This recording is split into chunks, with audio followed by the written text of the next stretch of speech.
Hello, I'm MC Toon, the second worst rapper in the world, I think. I don't know. There's some contention about who is the worst. So anyway, that's who I am, and I have with me, as if you were here a minute ago, it will be no surprise that I have Irish Demon with me, and he's got a dog that looks, man. The real space mouse. I've got two actually. I've got another one just here. Oh, The one yeah. I made earlier. Yeah, What? they when they hear me talking, they want to be on my lap. So they. Yeah, what kind of dog is that guy? So this little one, she's three quarters Chihuahua and one quarter English Toy Terrier, and the other Oh, one's a full Chihuahua. Yeah, they're okay. two rescues. I see. We've got a rat terrier and a some sort of a half terrier, half something else that was a Terriers are great. rescue. Yeah, I do like terriers. Yeah, That's they're a our lot of fun. They've got really good personalities. Same as the Chihuahuas. A lot of fun. Really good dogs. Yep. People think they're cute. Amy Hogan says that they're cute. Oh So yeah, thank you, Amy.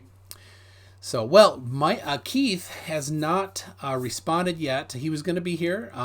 He's the one that initiated this. He wanted to talk about 30 minutes before, and I said, well, 30 minutes won't do because I have a stream right before, maybe five. He said, okay. But he has not yet read the messages. So we can fill a little bit of time, see how he does, see if he shows up. I'm pretty sure he will. He's been on before. He was on FTFE's stream before, and even though he's a flat earther, him and what's Raichi are friends. If you know Raichi, Oh yeah, Rachel's very nice. I haven't actually. I've not met Raichi, but I know that they've both been Mm. on FTFE. So you may notice I was wearing before a shirt from Rider of Dinosaurs, and now it's just because I gotta change something. Like the set doesn't change, right? So There was a somebody commented on one of your videos a while back called MC Toon's Curtains. yeah, yep, that right there. Yeah, I haven't seen that since actually, but Yeah. yeah. Well, yeah. There's MC Toon's curtains, and then MC Toon's carpet, and then somebody's matching. Somebody's wondering if they match. Um,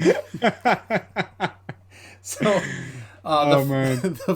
the room I'm in, I installed over a year ago. I put in replaced the crap linoleum with like the laminate hardwood Yeah. tiles, like Pergo, and so it's hardwood. But then I have under my desk, I have a piece of carpet from the living room that's cut just to Same. size, and so Yeah, MC same Toon's here. drapes, yes, the MC Toon's drapes and MC Toon's carpets do not match. So there you go. Now, did you and who following along at home saw my ugly identical cousin's live stream 2 weeks ago, McFlatty, because I was on vacation, and he his mom had called me and begged me to do a live stream, let him do a live stream while I was on vacation. And I'm like, oh my gosh. So yeah, so if you saw that, he was eating crayons. He was live streaming from in his car. All of the artwork was drawn with crayons. Him and Flunchy, if you know Flunchy, Punchy's ugly identical cousin. They debated Planar Walk and Schrodinger's cat, and it was a mess. It was a mess. Yeah, but typical flat Earth nonsense. Yeah. Yeah, yeah. I did a Flatty Demon video a while back before I even knew about MC Flatty, and somebody commented. They were like, "Oh, this is like MC Flatty," and then I checked it out. I was like, "Holy shit!" It's so hard not to do it when you see it all the time. It's like, oh, I've done a host of characters. I did Father Demon, which was a priest. That was a lot of fun. Oh. I did Demonsky, which was a Russian guy. Because I have an Oshanka somewhere, so I just stuck that on. I did Darth Vader Demon. That was a lot of fun. I got a really dope. Oshenka? I got an Oshanka, yeah, the Russian hats. Oh, okay. Yeah, and somebody sent me a really cool, really intricate Darth Vader helmet, and so I did Vader Demon one day. That was a lot of fun. I did Texas Demon. Someone sent me a Texas hat too. Is that a Texas flag behind you there? I It see. is, Yeah. yeah. Johnny O sent me that and a Native American doll. Got some really cool artwork up there sent in by Great Circle. I'm a Vader guy, so Yeah. and so yeah, the helmet was sent to me by Commander Darklight. He's an incredible creator as well. He makes like suits of armor and stuff. So yeah, he sent me this Oh my. really That's legit. really accurate. Oh, it's the real deal. And let me just bring it in a bit closer. And it's got all the sound, but it actually has the full internal. Oh my, yeah. Here. It all disconnects, and it's a really cool thing. And yeah, so I did Vader Demon one night. That was a lot of fun. And if I get bored in live stream, sometimes he makes an appearance. So yeah, it's a cool bit of kit, that's for sure. And people are wondering if McFlatty has a channel, and he does. He does. So I guess I can put in the chat for people. So yeah, that's a nice Vader helmet, man. It's so cool. It's really accurate, and it just fits like it was meant. I drove through the drive-through with it on, and I asked for a cheeseburger or whatever, and I opened it up at the drive-through, and the kid working there was just like completely didn't make any. But I guess drive-through kids see a lot of weird stuff. And I opened it up and I just said, "Your lack of ketchup is disturbing." And the guy just completely did not know what I was talking about. So I just drove off. I'm like, "What the hell, man?" You know. All that work, yeah. and it's almost like dropping a Princess Bride reference and not getting it.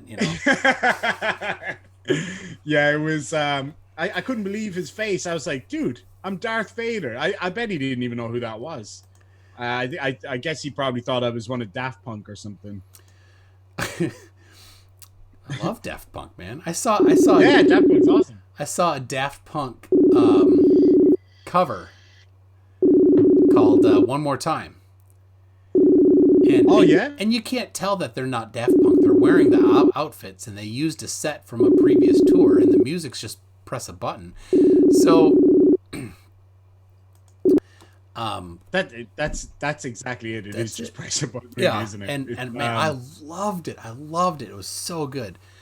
Oh, that's part of the reason. My intro is the new Tron movie intro, and Daft Punk did the whole soundtrack for it. I'm like, I love that. So that's awesome. My battery's getting low. Oh, I hate. Is that on the Mac? No, or? I got a replacement here. So I've done. Oh yeah. I've done. Two streams, and so I gotta switch to my my Raytheon, my Raycon earbuds that I got. Yeah, they're really popular right now, aren't they? I got these Beats. They were down from like $360 or something, or like 200.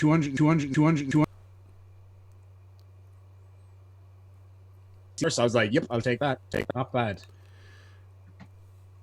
Sorry, I missed a bit of that as it was switching, but Beats are good.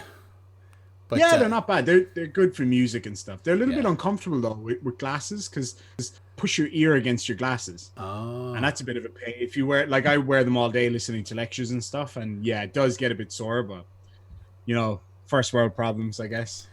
Yeah. So all right, my Bluetooth headphones are switched successfully. So yeah, I got these Raycon not because of Simon Dan, who's been pimping them lately. I got them because of Electro Boom. You know Electro Boom? Oh, no. Dude, he's on YouTube. Is it? He's some sort of an engineer, electrical engineer or something. And he started out by like doing these videos where he was showing how to do things with electronics, and I think he really shocked himself. He must have at the beginning done that, right? Yeah. I know the guy you're talking about. Yeah. Right, and then I think he made a deal of it, right? all of his videos have him hurting himself somehow. Sorry, somebody's just at the door. I might just be a couple. All right. Sorry about that. This is kind of important, so I gotta grab its clothes. So It's I'll all be good. killed if I don't pick it up. I'll be right back. Sorry about that. All right. So, Electro Boom. Somebody grab his thing. He's got like 1 million subs. But I was watching one of his videos recently about radio frequency in prepping for some 5G stuff. And he goes over a pretty cool thing where he talks about how you can't generate an electric field when the frequency starts to get high. So like these 5G nutcases, they'll go and they'll get their meter and they'll put it on the voltage per meter setting. They'll be like, oh, that's too high. Well, it's actually never been too high. But they have the setting on volts when you and like the FCC doesn't have regulations on RF emissions over 300 megahertz 300 megahertz, because at high frequency nothing can generate an electrical field because it's switching back and forth too quick. Anyway, he has that, Electro Boom has that in one of his videos where he covers that. So I was telling him why I was watching an Electro Boom video there. Oh yeah, I've seen his stuff way back, like a few years back when he was doing something and he electrocuted himself. I think he was like, and this should be perfectly safe, and then he hits the switch and he gets electrocuted. Yeah, I do. I remember that. That was. And it comes back and like he's got Band-Aids on and. Yeah, it kind of reminds me of. Have you ever watched Trailer Park Boys? Every single episode at least once. Oh, we had a Trailer Park Boys quiz on my 12-hour charity stream the other night. Oh my goodness, I would not pass that. It was myself versus Team Skeptic. He thought he could beat me. I've got a Facebook group called Atotoso, which is like all Trailer Park Boys references. Oh. And so I was like, I've got this in the bag. Oh yeah, the video that I saw was from 7 years ago, the one with the electric guitar where he strums it and he gets electrocuted. The Electro Boom guy. Yeah, I do remember that. That was so funny. Mark Beiser says nobody alive has ever been electrocuted. I guess if you if the true definition of electrocuted is sufficiently defined, yeah, I guess. Yeah. Yeah, somebody says he had 3.8 million subs now. My goodness. Yeah. That's amazing. That's crazy huge amount. It's incredible. Do you follow Mark Rober at all? Oh yeah, of course. Yeah, I love his stuff. There's a few really. The other one is that guy. I think he used to work for NASA. Mark Rober used to work for NASA. Oh yeah, it was Mark Rober then. Yeah, him and the guy from Smarter Every Day. I think he worked there as well. Maybe. Okay. Yeah. He recently did a video where he was on a nuclear submarine in the Arctic. I think it's fascinating. Just if anybody's into sciencey stuff, it's amazing. Excuse me. Too much talking. Yeah, get it out. Yeah. So any sign of this Keith guy?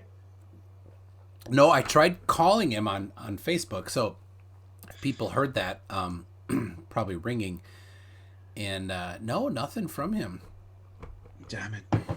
Yeah, I don't know what's up with that. I mean, he's we talked a little bit earlier, so he would have gotten a notification on his phone if most likely when I called him. Yeah, I've had that a few times where I've invited people on and they've just completely... Try calling again. It says calling. People hear the ring? They do.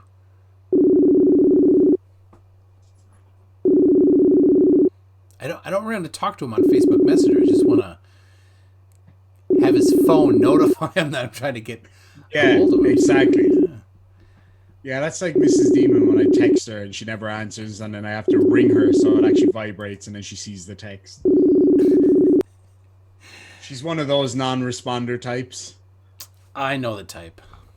Oh, it drives me insane. The I'm best like, the best is when like you send a text and nothing. You send a text, nothing. You send it, and then you receive a text. If you don't answer within like 3 minutes, you get abuse. What? Yeah. My mom sends me emails still. And she will send an email. I'll see it pop up, and then my phone will ring, and she'll say, "Did you see the email I just sent you?" I'm like, "Mom, how fast do you think I can read?" I mean, and yeah, it's Or her other one is, "I'll send you an email. Hopefully, it'll reach you." I'm like, "Why wouldn't it reach me? It's not like the Pony Express. I mean, it's not like they're gonna get like gunned down or something. I mean, it's literally instant mail." And Yeah.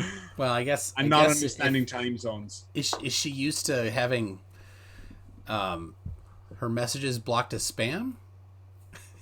Maybe because she's one of those copy and paste, send this to all your friend types on Facebook, and I'm like, "Mom, stop sending that stuff." So a friend of mine, I was on his computer. So he's a programmer, and when he was in college, I looked at his inbox rules, and he had a rule: messages from his mom, and where the subject began with FW, got deleted. FW? Forward.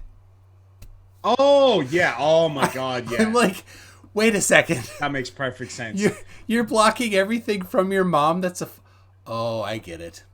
It makes perfect sense. She forwards everything to me. I don't want to see it. My mom's the exact same. Like, she sent me a thing. Let me just find this thing she sent me last night. It was one of these, share this to all of your friends so that they know what Facebook is going to... I'm like, Mom, stop sending that crap, because it's actually data mining, apparently. They can track who's sharing things, or I don't know how it works, but apparently it's some kind of data mining thing. And she's like, "Oh, doesn't hurt to try." I'm like, well, it kind of does, but okay. But forward this and Bill Gates will give you $1 million if you're the person selected. Have you seen that? Yeah, it's kind of like the Elon Musk thing as well. The that whole thing that was going on for a while. I think it's kind of slowed down now a bit with the Elon Musk Bitcoin scam that was going on. Oh yeah, a lot of videos were done like on YouTube. Videos would do that. Yeah, it was a ton of stuff. It was, and there was a few people who had big channels with hundreds of thousands of subs that were just immediately taken over, all of their content deleted, and then they changed the name and put up this live stream, so it looked legit. Yeah, so like they leaked their credentials. Exactly. Yeah.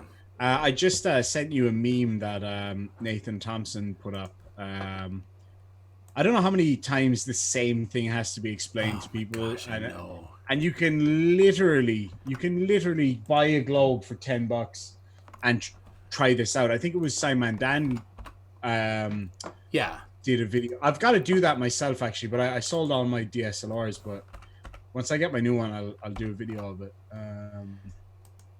It's basically an IQ test. If you're stupid, you will forward this as if it's real.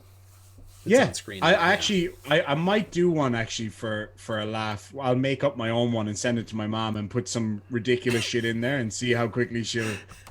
And I know I'll get it back from at least 2 of my aunts and some people from my mom's work.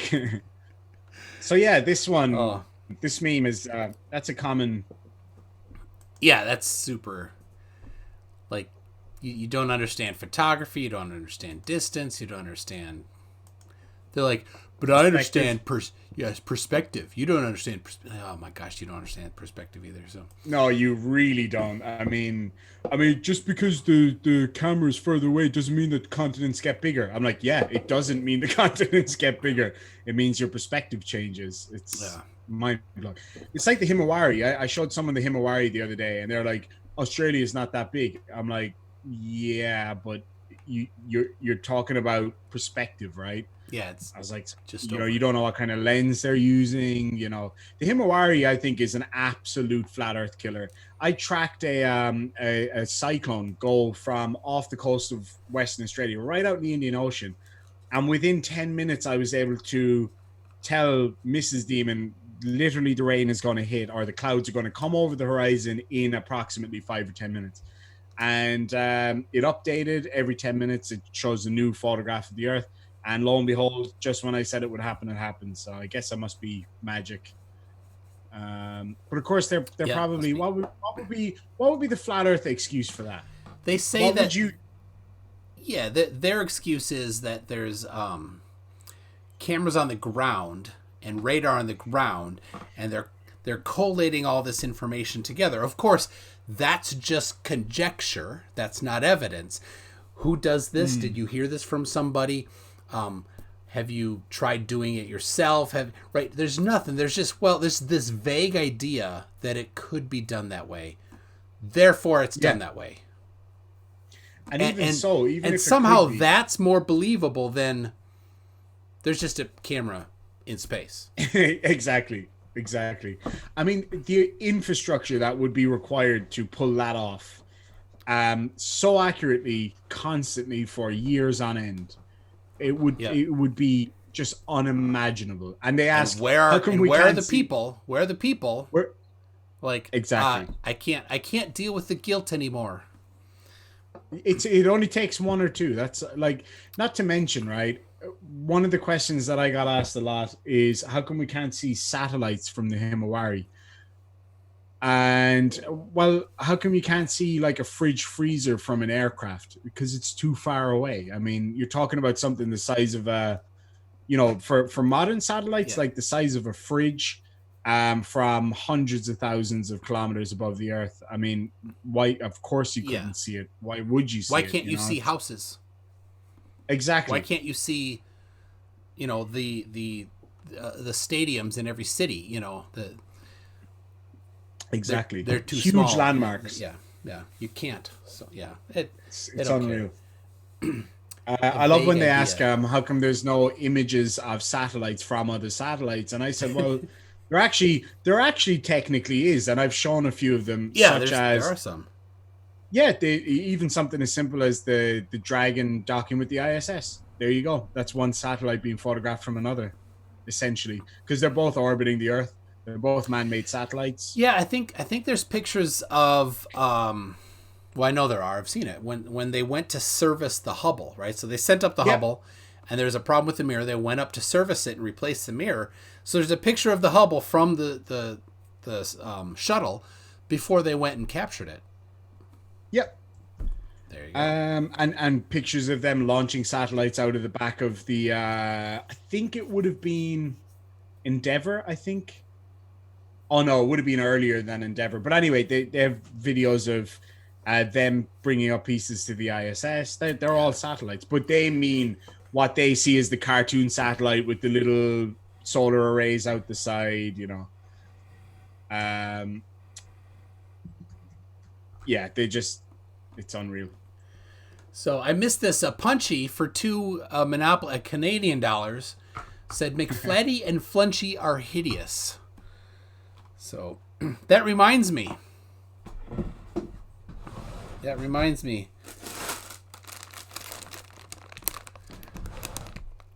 Ooh, oh God, that's the ketchup chips, right? The odor. Oh my goodness. Oh. Now people, last time I ate these, people are like, you gotta stop eating them. They gotta be bad because they're from March. Oh, dude. Yeah, March 01. March 1st. Best if sold by March 1st. But I'm like, it's kind of my thing, isn't it? I mean, they're still good. They're still good. They're still crunchy. So, all right, let me. I mean, you could drink them anyway, right? The smell isn't. I mean, it kind of the smell builds up, but all right, let me get. So, they're not. This is the thing. They're not stale. It's not just this is crispy. These are crispy. So.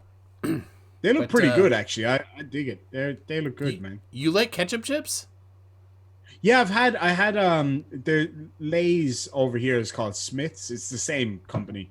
They did a ketchup and mustard one as well, actually. But the ketchup one was really good. I actually quite liked it. I did not like them when they were new. But let's see. Martin H. I reckon that MC2 just kept the packet and fills it regularly with new chips / crisps. I can assure you, these are the original ones that Punchy gave me. They've been sitting in my drawer right here since I put them in there. And Willie Pfister says they're older than that. That's just the expiration date. Yes, that is true. Yeah, that's true. So Extra J says ketchup chips are awesome. You'll see in a few minutes. I never liked them, but all right. They sound great. ASMR. They sound perfect to me. They're not good. No. I can't believe I sent Johnny O some crazy chips. Myself and Mrs. Demon tried out. They were gross. They were Mountain Dew flavored Doritos. Really? That does not sound good. No. Yeah, no, they were atrocious. Johnny O sent me some crazy stuff that I ate on the 12-hour live stream. Yeah, you had a habanero lollipops. It got crazier and crazier. So PhD Tony said he would donate $50 if I did something crazy. So I had an incident with this stuff. That's apparently called beer salt. I've never heard of it before. I thought it was lemon sherbet, and I filled my hand with it and took a big lick of it, and it was awful. And so they dared me to snort some off the end of my Victorian carving knife. And then after I snorted that, I had to eat the scorpion. After I ate the scorpion, I had to lick the rim of my glass, which had that salt on it, and then down a big glass of whiskey. So I did it all in one go. Oh. And then I just sat there for a second. I was thinking, hold on, why am I doing this? Like, what? Like, you know, I mean, and I had the Reaper Squeezins, the world's hottest chili sauce that Johnny O sent me. I thought I was going to die. I mean, I find sriracha to be unbearably spicy. So really, oh god, yeah. I come from Ireland, man. The spiciest thing we ever ate was salt. I mean, I had for lunch. I had macaroni and cheese, and I put sriracha on it. No kidding. Mac and cheese with sriracha. Yeah, it's great. I could probably do it. I mean, I get the hiccups really easily from chili. Like I love growing chilies. I grow like Carolina Reapers and stuff, but I never eat them. I just give them away or whatever. They're just fun to grow. But yeah, that stuff I thought I was gonna pass out, man. It was bad. And the following day was like actually what was worse? What was worse the Ring than of the Fire? Oh man, I said that I had an arse like a Japanese flag, just a red dot in the middle. And that really opened your third eye. It sure did. And everybody within about 50 meters of me knew about it. But the worst of the lot was there's a guy you might have come across on YouTube called Daniel Pratt's Water Heater. So he sent me some stuff from his hometown, Chicago. So Jepson's Malort, which is considered to be the world's most disgusting liquor, can confirm it is. I'm sending some to PhD Tony. Hold on a second. Is it whiskey? No, it's a it's I think it's essentially liquid ass. It's I mean, I don't know how R-rated I'm allowed to say on here. Yeah, let's keep it a little more. Yeah, you don't take this as an opportunity to use your vocabulary skills. Yes. So how I would describe the flavor of Jepson's Malort without going the R-rated route, it would be like a mixture of grapefruit mixed with burnt hair and tires. Now you can take that and think about the R-rated version that I read online. You can probably figure it out. But yeah, burnt hair and tires. And so I drank that, and then I also ate. He sent me a Jardiniere chili pickle stuff, which was extremely hot but beautiful. and sport peppers, which they put on their hot dogs over there in Oh Chicago. yeah. But I was already drunk because me and him started having a music session and drank a load of whiskey. And so I was pretty drunk by the time I ate it. So I didn't realize how hot it was. And, but oh man, the following morning, literally, holy crap. It was unbelievable. The pain. And I've only got a quarter of a stomach now. So it was even worse. It was magnified. So you've only got a quarter of a stomach? Yeah, I had about 3/4 of my stomach removed last November, and so when I got the Reaper squeezins from Johnny O, I actually had to go to my doctor and make sure that it was safe for me to do it. And he was like, "Yep." I was like, "Oh, dude, I wish he said no, but it was fun." Oh, so all right, Quantum Degreaser sent a video that we're supposed to watch. So it's test prep and ketchup chips apparently. So hold on a second. I need to get this up on the screen here a little better here. So you won't hear it. But if you watch it on the stream. Oh yeah, no worries. So all right, there is. All right, no views on this. This is 0 views. I'm the first viewer of this, so I hope it's awesome.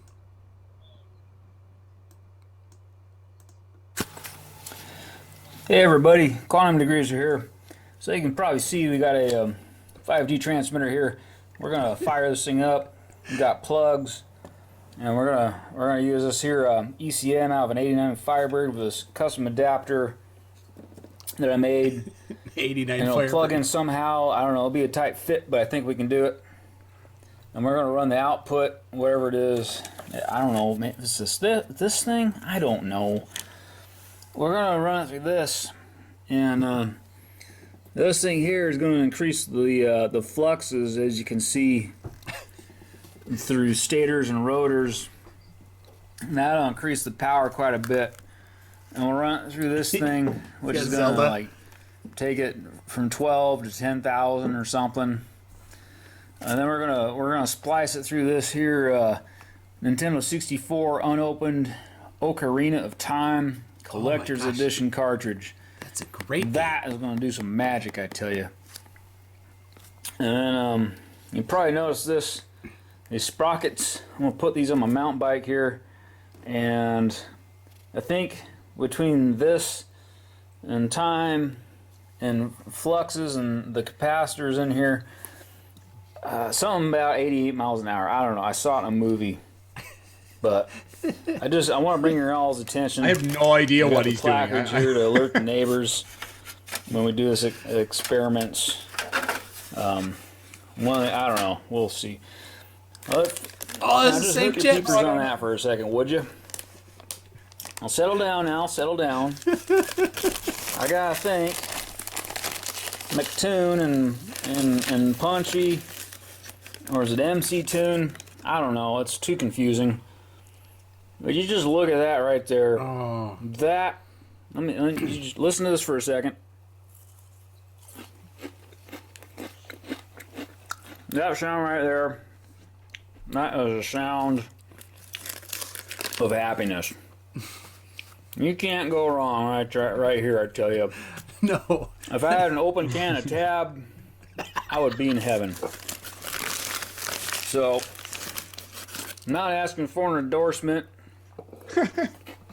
but Old Dutch,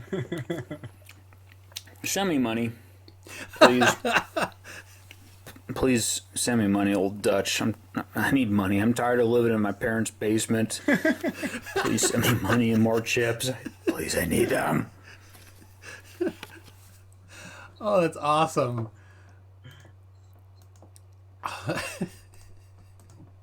I can't wait to see what happens when that gets all connected. Yeah. Oh, my. 88 miles per hour. Now, do you know what 88 miles per hour means? Who, me? Yeah. Is that Back to the Future reference? Oh, good. Okay. I was worried for a second you might have missed that one. Oh, yeah. No. I picked up on that one. All right. That looks like it's going to be fun or explosive. It's kind of hard to tell, but I'm going to Oh, order yeah. some of those chips from Amazon right now. Oh. Oh, So, they can't be shipped to Australia. Dang it. yeah. I those are legit the original ones. So like Bella charged for 10 New Zealand dollars says, "Oh god, here's $10 to throw them out. Something that stays crunchy after that long can't be good for you." For your insides. And then the plot hole for $2 says they're not good. Video out tomorrow. So I don't know. Punchy's gonna send you a bag of chips there, Irish Demon. Oh, awesome. I got a hat actually for Punchy. Where is it? Oh, yeah, it's here. Got a NASA hat for Punchy. I got to send that off. Just send me your address or whatever, and I've got a couple of these I've got to send off from. We had a break in just after the 24-hour live stream, and a load of my prizes got stolen, and a couple of computers and phones and stuff got robbed. I think we got most of it back, but yeah, I've got some NASA things to send out to people as well. So if there's anybody here that I did forget to get back to, let me know. But yeah, I got a hat for Punchy actually. Punchy goes, when did I win that? Cool. I think you actually won it in absence at some stage. But either way, I'll send it to you anyway. It'll be a bit of fun.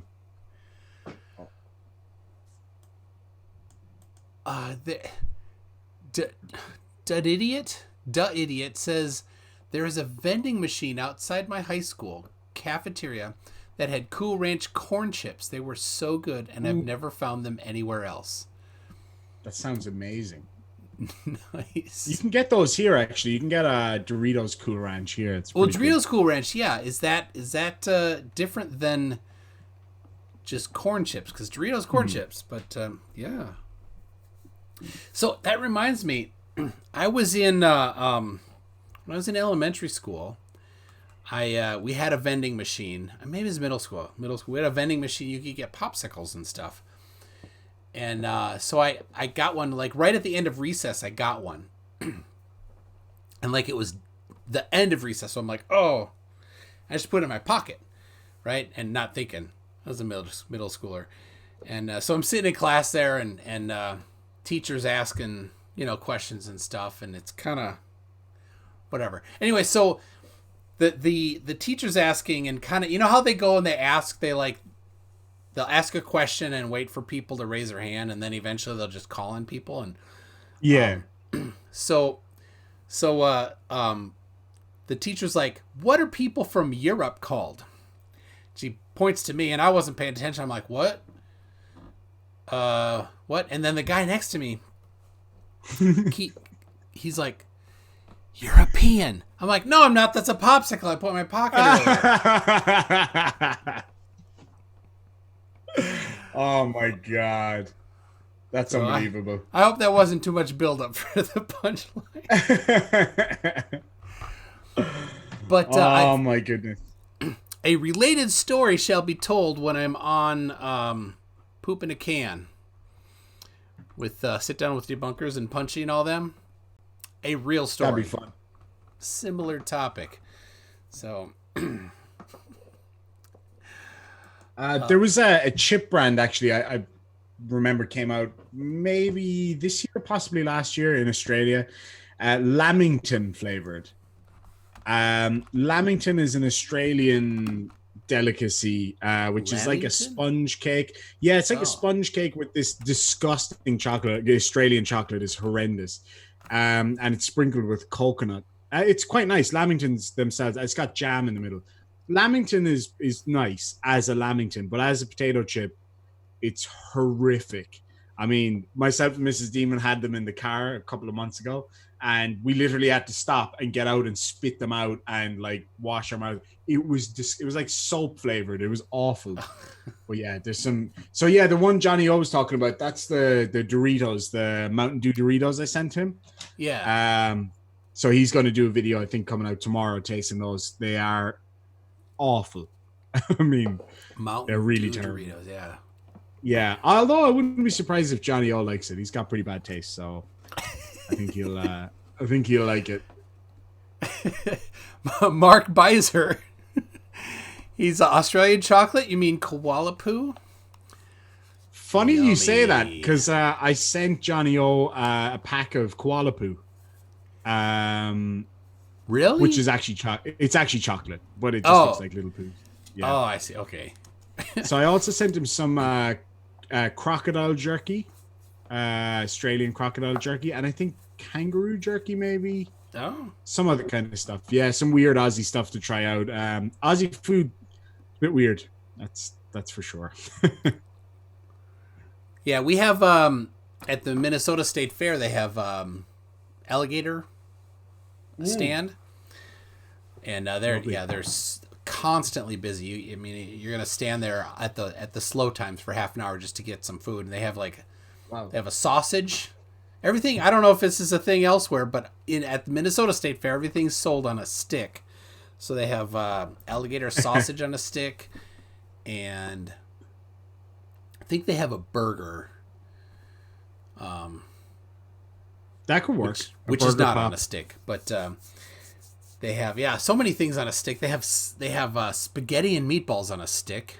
It's what? How does that work? It's a large meatball, and then they wrap the noodles. The spaghetti noodles are with the red sauce are around it. They kind of pack it around somehow, and then it's coated and deep fried. So, so the whole thing is it's like this big on a stick, and they give you a bowl plate thing, those paper bowl plate things, whatever that kind of and the butthole says fair food everywhere. I've only been to the Minnesota State Fair. So anyway, I've not gotten that one, but I know them. So the Minnesota State Fair, I think, is one of the bigger state fairs. I think Texas is bigger and a few other, but yeah. And he says, you had me at meatball. Yep. Yeah. You can't. I had an angry vegan attack the other day, and that's no disrespect to vegan. I was actually vegan for about 6 months because I was really sick for a while, so I was eating just really healthy for a long time, and so I've got no problem with vegans. But Johnny O sent me a bumper sticker that says PETA, people for the ethical treatment of animals, but underneath it said people eating tasty animals. And I went into the store to buy tasty animals, and when I came back, somebody had torn half of the thing off. So I was like, dude.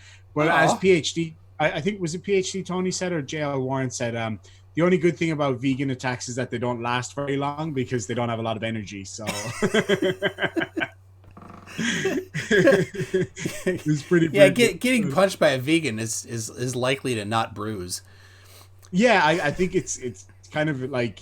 It'd be like a fly landing on your nose, It wouldn't be too much of a big deal, but so I'm like, that's not very live, laugh, love of you vegans to go and trash somebody's beautiful bumper sticker all the way from Texas, but yeah. Oh well, yeah. Well, let's see.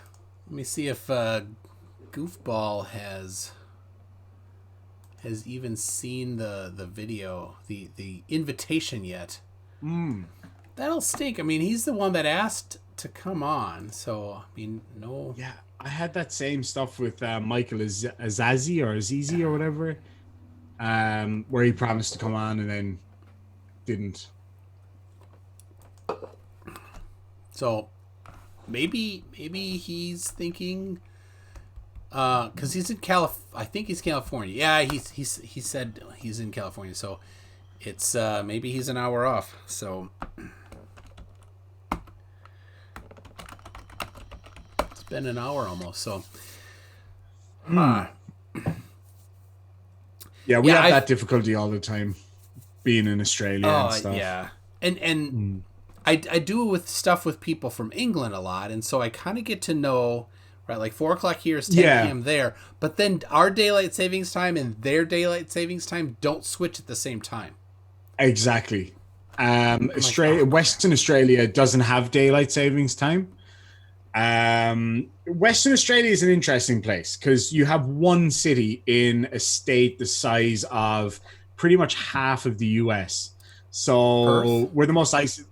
Yeah, Perth. Yeah, that's where I am. So we're the most isolated city on the planet. So we're actually the safest city in the world at the moment, which we have no current cases or any of that stuff. So we're in a Oh, pretty wow. good situation. But well, there might be one or two in hospital or whatever, but it's very low. Everything here is completely normal, like it was before shutdown. Nothing has changed at all. It's great.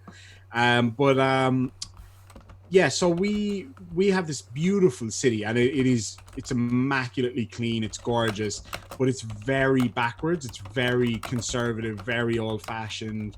And so what we say in Western Australia is Perth is 2 hours behind Sydney, but it's 20 years behind the rest of Australia, which is pretty true. It's yeah, we haven't really caught up, but it's a cool city. It's a fun city, and it's like I can drive right. I live on one side of the city, and Mrs. Demon works on the other side of the city. We can drive right through the middle of the city in rush hour traffic, and it's a big city. 20 minutes max for like 10-mile drive. It's incredible. How many people live in Perth? So there's 1 million people, I think, in Perth greater metropolitan area. But like you can buy a big 3-story house, 2-story house, 5-bedroom kind of thing for less than $500,000 right in the city, like 2-minute drive from the city center. But what we lack is facilities like what they have over east. So like big music events and stuff. Like I follow, like I'm an old skater, so I love the X Games, and that's huge over east. Yeah, we get none of it here. But a flight to Sydney is like $200, so it's not a big deal. But over here, it's a very outdoorsy city. Like where I am, it's pretty cool because I'm right in the city center where I live, pretty much. And my old apartment was literally on the main street in the city, and you could walk from my apartment door 5 minutes to a little park around the corner, and there's just kangaroos everywhere. Parrots in all the trees, black cockatoos outside my. I couldn't do a video the other day because the black cockatoos came back, and they're really loud, so just had to wait it out. And yeah, it's a pretty amazing part of the world. Wow. Oh man, you could have 1,000 of them in a tree, and the noise is insane. So are like kangaroos a nuisance sometimes? Yes, yeah, they can be. There are pretty strict laws around handling Australian wildlife. Western Australia has the strictest wildlife laws in the whole world, because like Mrs. Demon wanted a particular kind of cat. She wasn't allowed to buy it because they're banned, because they're a danger to native species or whatever. Oh wow! But you can go and hunt kangaroos because they are abundant. That's for sure. We have the large we have the grey wallabies here, the grey kangaroos, and we have the big, massive red kangaroos as well. So you can go out and hunt those, no problem. I stayed up in a place called Jigalong. It's I think it's one of the most remote villages in the world. It's a tiny Aboriginal settlement right out in the middle of the Pilbara region in northwestern Australia. But how is the 5G coverage there? The 5G coverage there, it's enough to cook a kangaroo. That's okay, for sure. Okay. But yeah, we'd go out. I remember the first time out there, it was like 48 degrees Celsius, which is unbelievable heat. And when we got off the helicopter, the local Aboriginal elder came to pick us up in a ute, which is like a pickup truck, that had no windows, no air conditioning. So we were just sitting in the tray of this ute. All our uniforms got destroyed. And yeah, we were taken out on a kangaroo hunt. They did they do their native hunts from time to time because there's spiritual reasons why they do that too. But this time they took out a high-powered rifle and took out a massive nuisance male red kangaroo that was causing a lot of trouble in the area. And yeah, they just lob off the tail and stick it on the fire, and we all ate that. Yeah, it's the tail is the prize part. Because it's just solid muscle. Yeah, it's solid muscle. So they'll take, if it's a young female kangaroo, they'll just throw the whole thing on the fire. They don't gut it or anything. They just stick it right on the fire. And but if it's a big male, the tail could feed a few families for a couple of weeks. It's a huge piece of meat. Wow. And so we just they just literally hacked off the tail, stuck it on a fire, and burnt off the hair and cooked it, and we ate that. It was at the start I was like, ugh, that's kind of gross. But then I was like, people have been eating this for 80,000 years, yeah, so yeah. it's not going to kill me. So it's an amazing place for sure. Wow. Yeah. So I watched my wife and we watched Alone TV show, the Alone in the Arctic. So it's up in northern Canada near the Arctic Circle, and these people, there's not a lot of options there, so they're eating squirrels and rabbits. And so, one guy he hit, I don't know if anybody's watched this, he found a muskrat, and he gets that, and I'm like, I would not eat that. Don't eat that. Don't eat that. Later that day, he's like, oh no, I got problems. So he had to leave because of the food poisoning from eating a muskrat. Is that from the pathogens that are in it, or just that he didn't cook it right, or he cooked it? Yeah. It was like, it looked too burnt, like just crisp. Yeah. So like, I'm like, it's a rat. Don't freaking eat a rat. No, I wouldn't eat it. I mean, it was interesting we went and visited a few of the schools, and we were doing talks about personal security and all of that kind of stuff, how to look after yourself, and how to do like police interactions properly so that you don't put yourself in a position where you can get in trouble, or how to interact with teachers. One of the big problems for a lot of young Aboriginal men is in their culture, not all of their cultures, because every area has abundantly different culture. It's a fascinating place. But a boy becomes a man at about age 13 or 14. They get initiated. And at that point, they don't respond well to direction, because they're seeing it by their family as a man, so they don't need to take direction from outside people and whatever. But it was really interesting asking the kids in those areas, what's your favorite food? And a lot of it would be like wild honey, and some of them would say like emu, or like emu eggs is a really popular thing, and it's completely seasonal. They live very naturally up there, and in some areas unfortunately they're plagued with they have like a lot of convenience food in some of those areas, and it causes diabetes is a huge issue with Aboriginals in the northwestern region. But some of the more rural areas, there's the very wild lifestyle, which is awesome. It's really, really cool. Hunting water buffalo and all that kind of stuff. It's an amazing place. It's a scary, dangerous place. Everything can kill you. Like if the temperature doesn't get you, there's massive crocs the size of a small car. It's just an amazing place. It really is. In the same sentence, these things will kill you. It's an amazing place. Yeah. So Micro Raptor says, I'm sure Mrs. Toon is lovely, but Mrs. Demon sounds more badass. Yeah, Mrs. Demon's she's an Aussie. She's Aussie born, but she grew up in Ireland. She just in a lot of my videos, she stands in the background laughing at me when I burn my mouth off with stuff that usually Johnny O sends me. But she tries it too. She gives it a go herself, so she's not immune. She's a badass lady, that's for sure. Let's see. Glober Mom is in California, and she was saying that where Keith is, she's like, and she was here early. I'm like, can you just pop outside and let Keith know? Yeah, right. California can't be that big, right? She's like, California's a big place. Like, excuses. She goes, all right. I went outside, called Keith's name a few times, but either he didn't hear me or he is ignoring me. So there you go. Yeah, California can't be that big, right? No, I mean you're in. Perth is what state is it? Is Perth in? Western Australia. That's the name of the state. Yeah. Western Australia is the state. What kind of creative name is that? The Aussies are great people, but creative, not so much. I've got to say that's as silly as naming a country that's in Africa on the opposite of the north and just naming it South Africa. Africa. I know. Nobody would ever do that. No, it's such a silly thing. Or like, calling half of a continent North America and the other half South America. It makes no sense. I don't know what they call a piece in the middle, but it's like Probably over here you have doesn't exist. Yeah, right. You have the Northern Territory, you have South Australia. But then over east it changes up a bit because that's the part where the British went. So you have Victoria, aptly named after the Queen at the time. Yep. But then you also have New South Wales, right?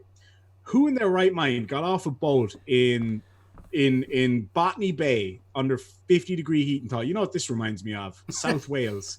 It just makes no sense. Oh yeah. We have York, I mean the new one, and Jersey, the new version. And I'm like, and growing up, it's just New York, right? I never thought that there's a place called York. Exactly. Yeah. Oh my goodness! It's like, Sorry. What's that place in Ontario? Oh yeah, London, Ontario. I mean that somebody from London was like, I'm going to call this London. Why is it not New London? Exactly. Everything over here has new in front of it if it's named after the old one. I think the Canadians are just like, meh, same. I love the Aboriginal town names. That was a big buzz for me when I came here first. Yeah. As Western Australia is so wild, essentially, they have like Jigalong and Wollongong. Yeah. What's the other? There you go. That's better than Western Australia. Exactly. Or the Northern Territory. The Australian Capital Territory. See, there's already a Northern Territory in America North, America Light. Right? Yeah, there you go. So they're just copying it, actually. Exactly right. There is a big move for reclamation of Aboriginal place names, which I really like. Yeah, that's cool. Like the whole thing with Ayers Rock in Western Australia. The original name for thousands of years was Uluru. And now most people I know would actually be calling it Uluru. I call it Uluru. Huh? Yeah. So cool. I was in South Dakota for 2 weeks on vacation, and the last day, the day we left, we climbed the highest peak between the Rockies and the Alps, and oh wow! And it used to be called Harney Peak. And 4 years ago or 5 years ago, they renamed it Black Elk Peak, which is nice. The Native American name. It's not in Lakota, Dakota, or Nakota, which would be the original language of the area, but or the previous language of the area. But I kind of like the crossover there because using the English version of the Native American name works well. Yeah, I think so. Yeah, because otherwise it doesn't mean anything to the rest of us, and So anyway, I liked it. Anyway, yeah. 7,200 feet elevation. The parking lot was 6,000 feet. Wow. It's 3.5 miles to the top, and that was fun. Pretty fun. Rather you than me, I tell you that. I get tired driving 3 miles. So climbing, it's somebody said Old Zealand. Yeah. Where is Old Zealand? I think it's in Northern Holland. I think I could be corrected on that, but because I think it was the Dutch that went there first. Like Western Australia was originally Dutch people that came here. Okay. Actually, the Spanish came here first to Torres Island, and they looked at it and they said, "Oh, it looks like there's an island over there, but it's probably barren." They were right about the island part. It's just a very big island, but yeah. The plot hole says they used to live in a place called White Settlement, a place so racist they voted to keep it. Oh my god! See, all the place names where I grew up are all in Irish. They're all in Gaelic. The townland next to where I grew up is called Knocknagoppel, and it literally translates as the it translates as the hill of the horses. All of the place names are named after like things that used to be there, and I like that. I think it's pretty cool. Yeah, but instead of translating it to English, we just anglicized the Irish version. So like one of the towns near me is called Ballymurcu. So they just changed it to Ballymurcu. And it's like, it ruined it. It's not the nothing same. in the end. It's not the original. It's not the English version. Yeah. It sucks. Microraptor, don't tell MC Toon, but I think he sounds very Canadian when he says sorry. Sorry. So what's worse, being an American called a Canadian or being a Canadian called an American? I think probably the latter. Yeah, I mean, nobody wants to be Canadian. It's not like people move to Canada ever. I mean, I know, right? A few people maybe from, well, in theory they do, but I think in practice nobody actually moves intentionally to Canada. So yeah. I think it's like, for me, people, they'd say, oh, well, what's that like back in the UK? I'm like, I wouldn't know. I'm not from the UK and I've never been there. Well, I have been there, but I get that all the time. Oh, so you're from the UK? I'm like, nope, not for the last 100 years anyway. It drives me insane. It really drives me insane. People would say, oh, it's basically the same thing. And I'm like, dude, there's a rack of books back there that would beg to differ. All right, so Frank Knight says Zealand is the biggest island of Denmark. So we were all wrong. It's Denmark. Oh, okay. Not the That Netherlands. makes sense. Now, yeah. And it's the Netherlands, not Holland. Oh, yeah. Well, Holland's half of the Netherlands, right? There's Holland, and there's two states, Flanders. North Holland and South Holland. I thought it was Holland and Flanders. From The Simpsons? Like, the language, Flemish. I think that Oh, comes no, from no, Flanders, no. right? The region. There's a state called North Holland and a state called South Holland and a bunch of other states. So it'd be like calling the country I'm in Carolina. Yes. Okay, I get you now. There's a North and a South Carolina. So, though it used to be called Columbia. What was called Columbia? The country I'm in right now used to be called Columbia. Who discovered it? Really? Oh yeah, Columbus. Who got credit for it? He got credit for it. Yeah, but what is the real truth here? Is America named after Amerigo Vespucci, or is it John Emmerich or something? I think it's Amigo Vespucci. I think is, and I think I got the name wrong. But yeah, that's what I've understood is the origin of the name. Right. And who was prior to Columbus, I think, right? But yeah, in England they called us Columbia. Ah, that's interesting. For quite a while, yeah. And now there's a country in the southern part, in the creatively named South America, called Colombia. And that used to be part of Bolivia, right?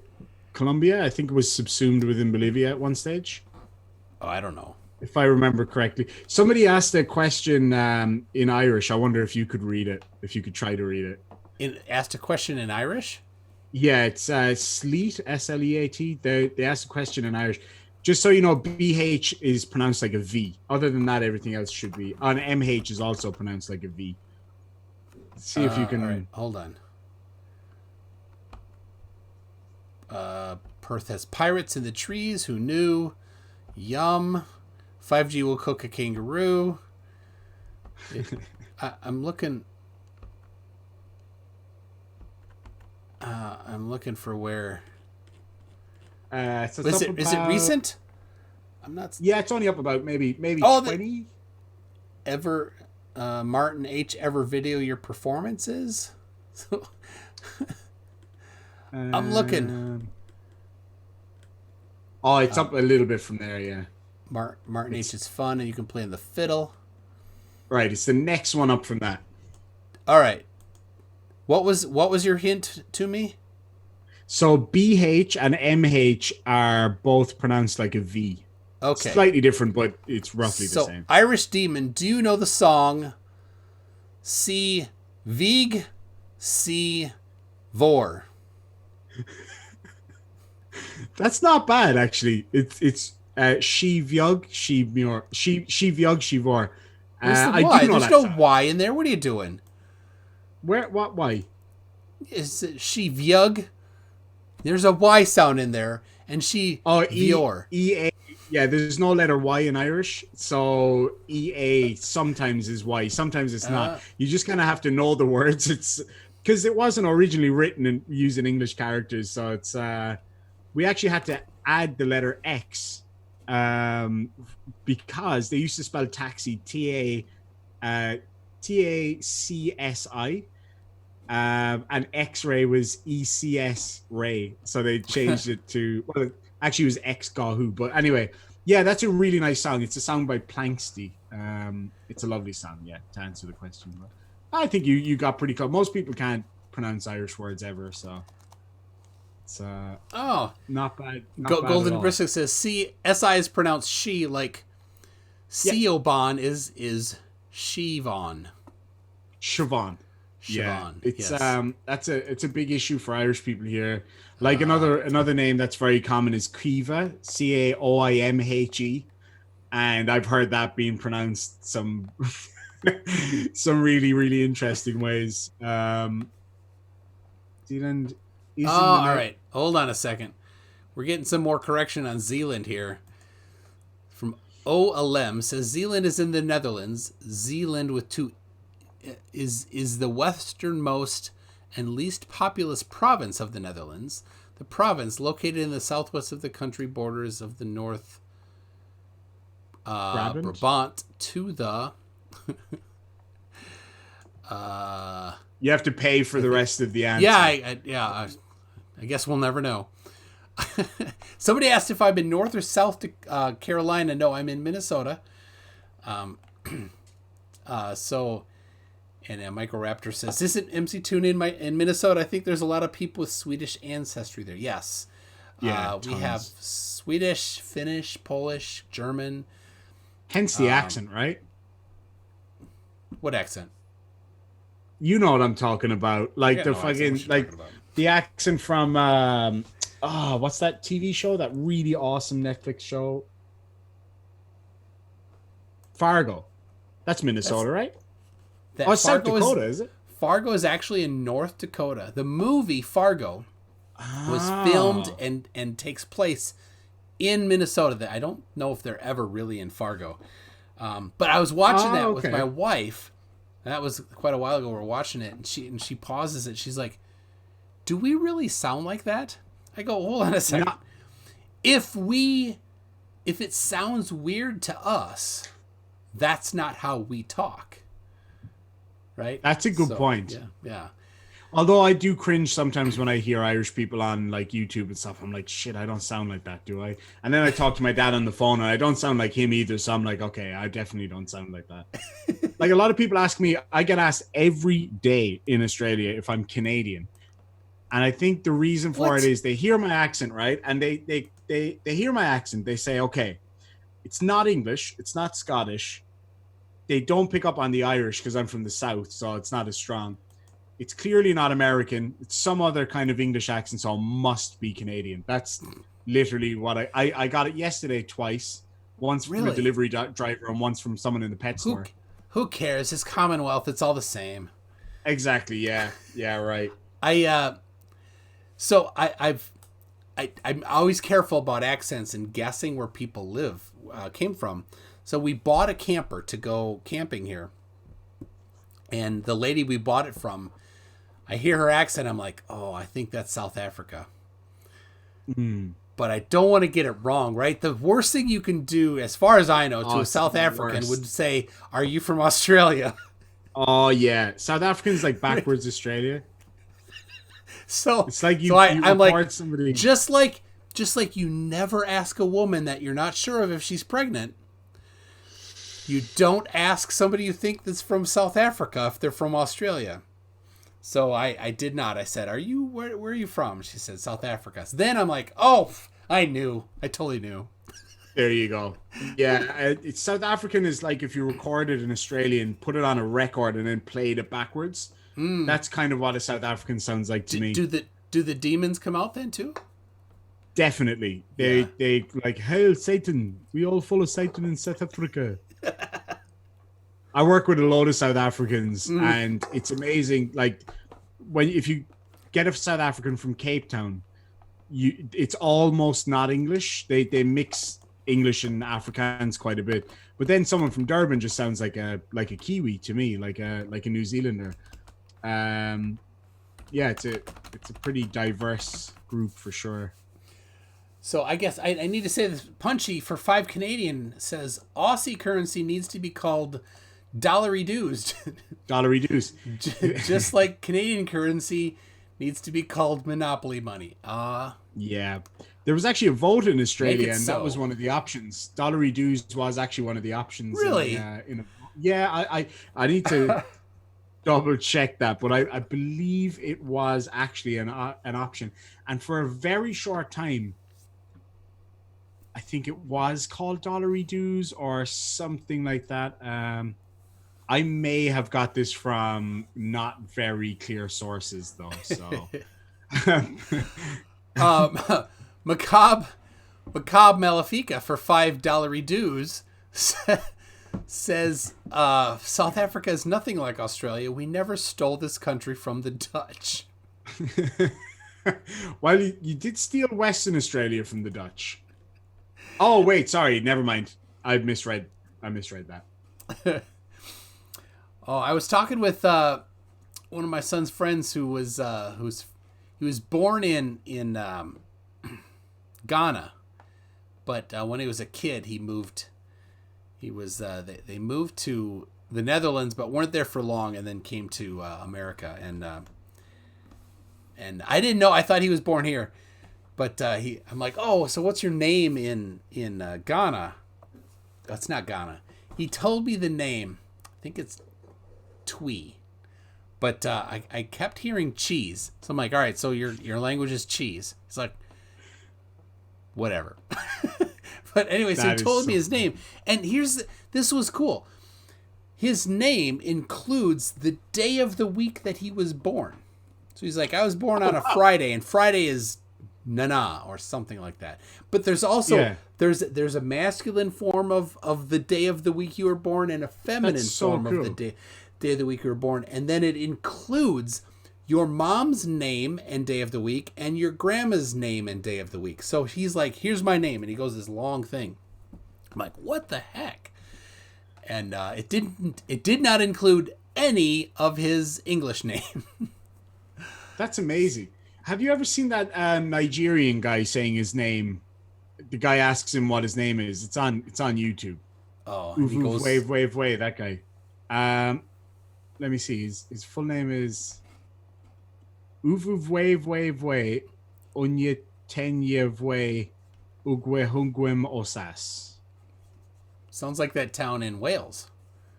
Oh, I used to be able to say that. Damn it. There's a guy at work, a Welsh guy, and we used to get him to say that all the time. And there's one video of a guy reading it on the news, and he absolutely nails it. And I saw amazing. That was awesome. The name means like something like the Church of Santa Cilio on the hill or something like that. It's Clang Farrell Glogeric Quindrobble Willens Ilias Gogo Gok or something. Yeah. There's a little bit of Klingon in there too, right? Oh yeah, definitely. It sounded like there might be a bit of Wookiee in there at times.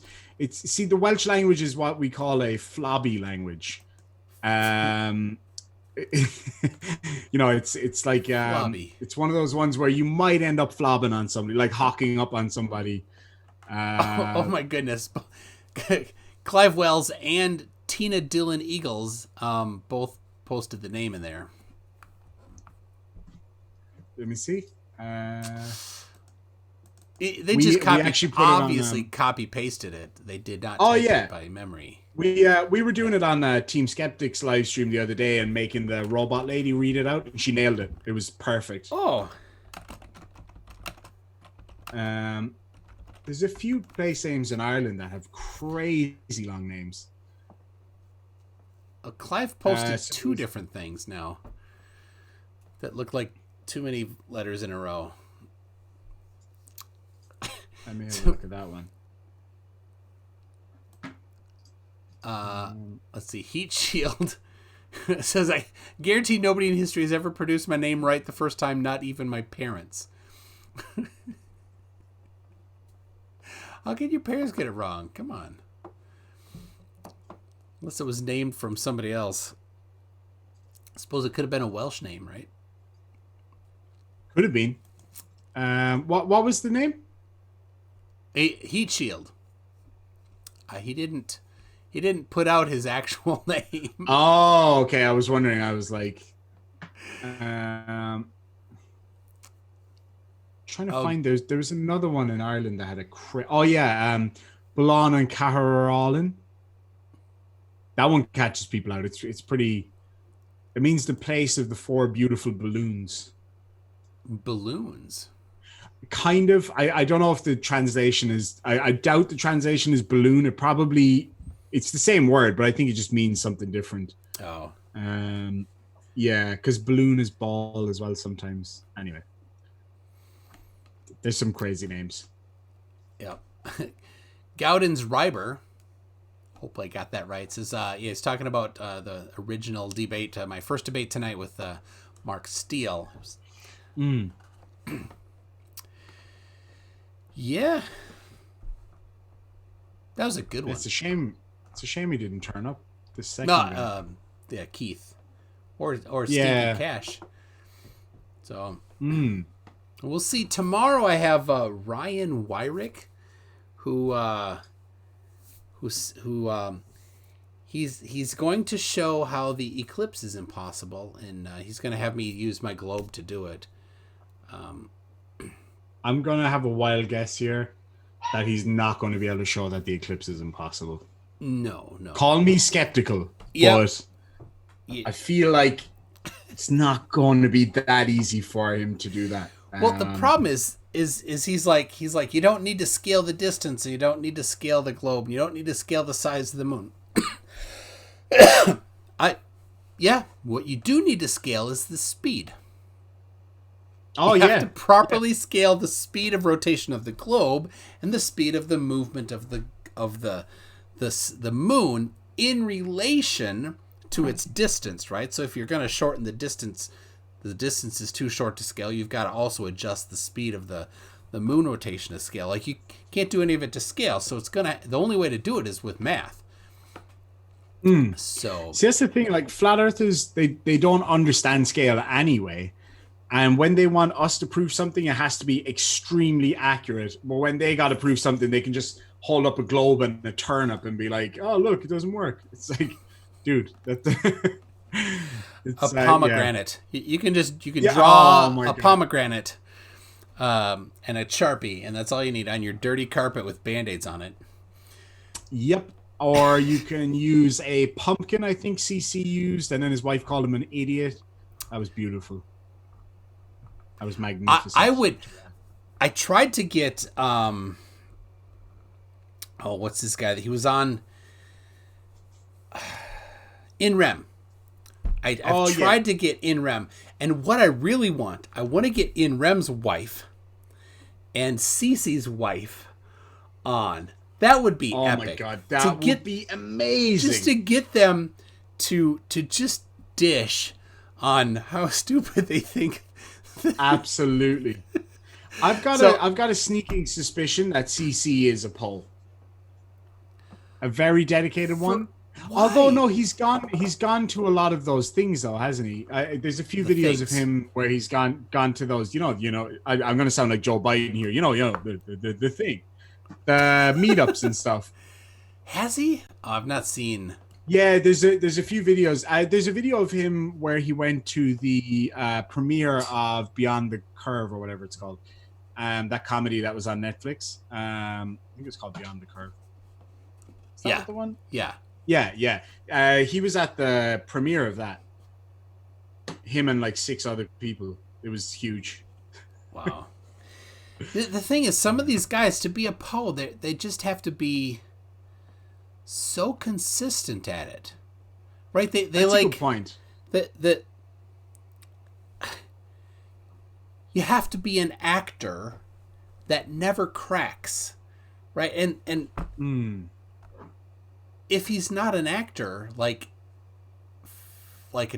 really an actor, like that's what he's good at, then how would he be that good at acting all the time? Yeah, and he's not earning anything from it. Like he's not. I don't believe he uses PayPal or anything like that. He's got quite a few followers as well. And I have seen him stop people on the street in some of his videos, like where he went up to that young guy with his loud car. I got in trouble actually for filming my response to that. Mrs. Demon killed me. I've got a really loud car. I've got like a V8. And he was like, oh, why do you need a car with that big loud exhaust on it? And I was like, I don't know. Why would you need that? And I started revving my car really loud, and Mrs. Demon complained because apparently I scared the dogs. But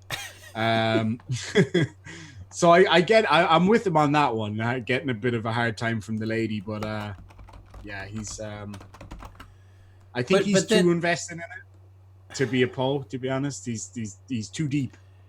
And but the one thing that made me think was, why would you upload a video of your wife saying that to you when that's all that was in it? Right, the whole video is just true thing. In any of his videos, it's the only true thing that's ever been in his video. It's a short video of him getting ripped by his wife, and that was it. And he still uploaded it. So I think I know why. If you look at the title of the video, it's called something like "Living with a Globe Head," and I think he was trying to prove a point that globe heads, even your wife will go against you, kind of thing. I think that's what he was getting at. Maybe I'm giving him too much credit. Oh. But I've got a feeling that's what it was. Yeah, and a lot of them that like they don't have the self-awareness that, you know, people don't think that you're smart. People don't think that you're right. And so the lack of self-awareness is he's showing how, you know, her like as dumb. And instead of no, it's you. Dude, she's right. We all think she's right. It's it's amazing. I find it fascinating how he says his intro so accurately the exact same way every single time. You know, that whole good morning, good afternoon, good night. So you see here, Chris from New York.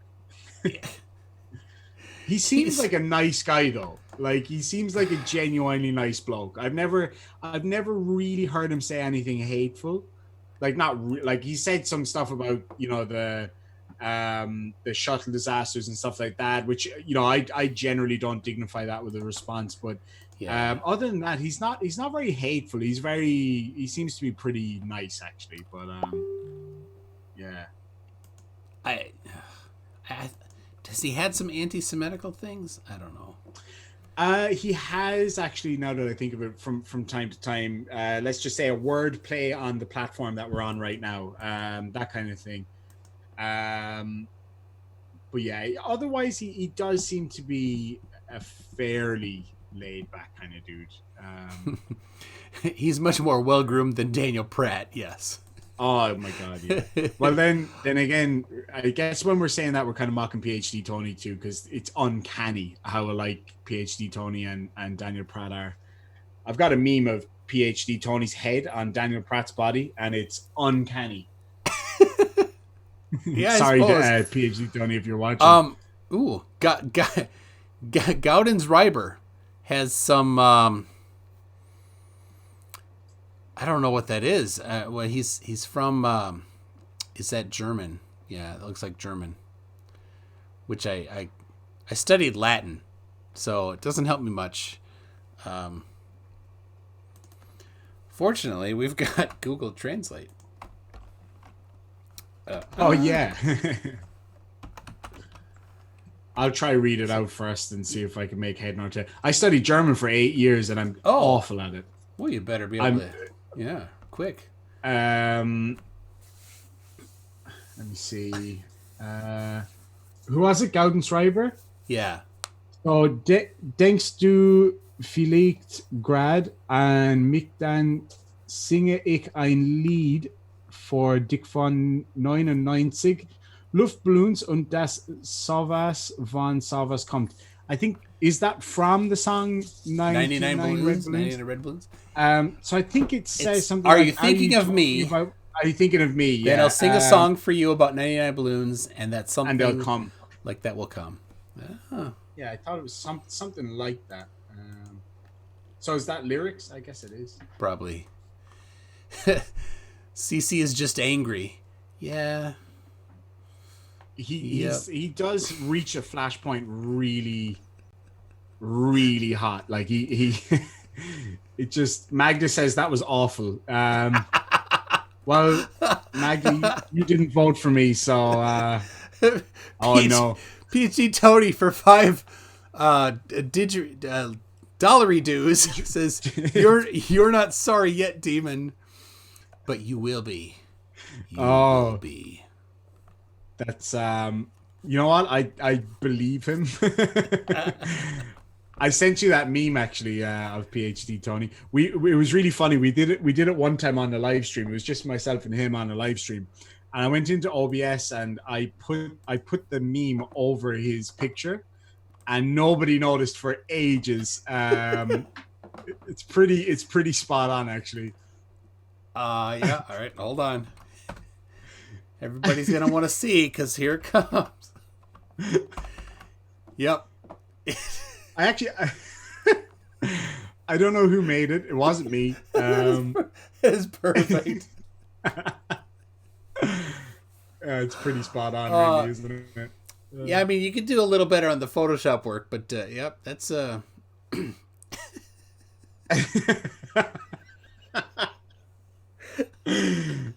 Oh, dude, sorry, Tony. I just it's too good.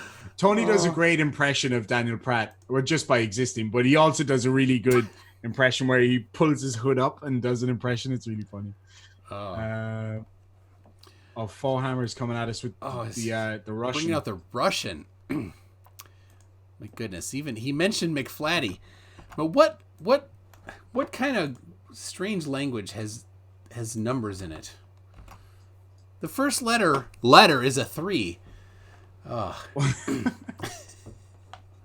He says in Russian, says, "Hello, we need McFlatty to start streaming soon. MC Toon is too mainstream." Oh, McFlatty. He's I just looked at his channel. He's got his video that's the most watched is his response to Behind the Curve documentary with 4,800 views. I can't find the channel for some reason. Who? The Flatty one? McFlatty? MC Flatty? Yeah, I looked it up and it looks like it's been shadow banned. I'm getting fishing videos. Are you it's FLATTY. Yeah. I'm getting fishing videos. Really? Yeah, flathead fishing is a big thing. They call them flatties. No, I got it. Right there. 158 subscribers. Look at that. The Behind the Curve documentary response, 4.8 thousand views. What the hell? How does he get that many views on that? That's so. Lael is here for $2. Says that's not CGI. Aren't McFlatty and Flunchy having a slumber party tonight? Yeah, they probably are. Building a fort in the experimentalization fort, probably. PhD Tony has a request. Uh-oh. A side-by-side of Irish Demon and Red Pill Philosophy. Oh, god damn it. I knew this was going to come. Not since I shaved the ends of the tash off. I had an appointment that I had to go to and not look crazy, so I shaved the curls off my tash. I just got to let the dogs out there giving me hassle here. I'll be right back. All right. While you're gone and you can't hear me, I will I'll pull up a picture of. Let's see if I get a good picture of him. Let's see. I want to get a. Anybody got a good picture of red pill philosophy?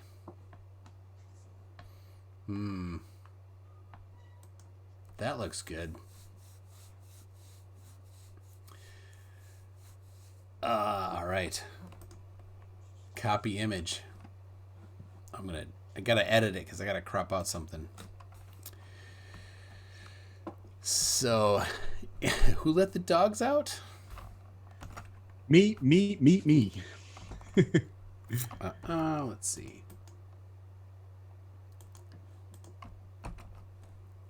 So a guy just put up a new video. Is this guy called Ray Serving the Most High? How Enoch explains the earth. Have you read Enoch? Nope. I did. It's. I found a. Oh, sorry. Go on. Have you read the Silmarillion? No. So Silmarillion is like the backstory to the Lord of the Rings movies. Oh, okay. Right. And so if you've read that, you know what that is. So I would say that the Silmarillion,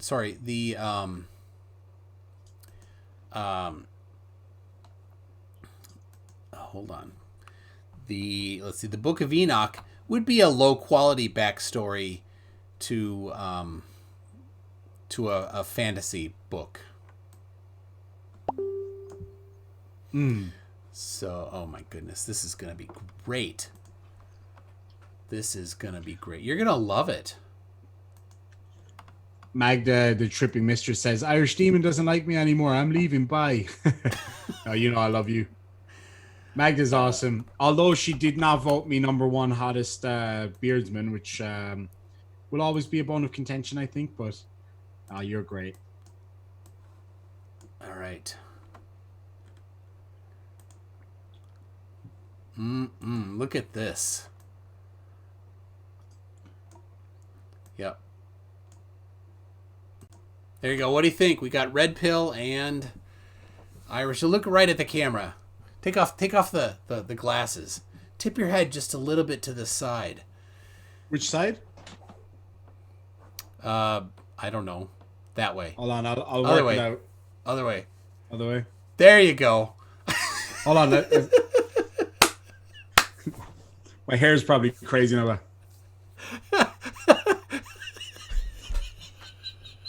Oh my gosh. Oh no. Oh my.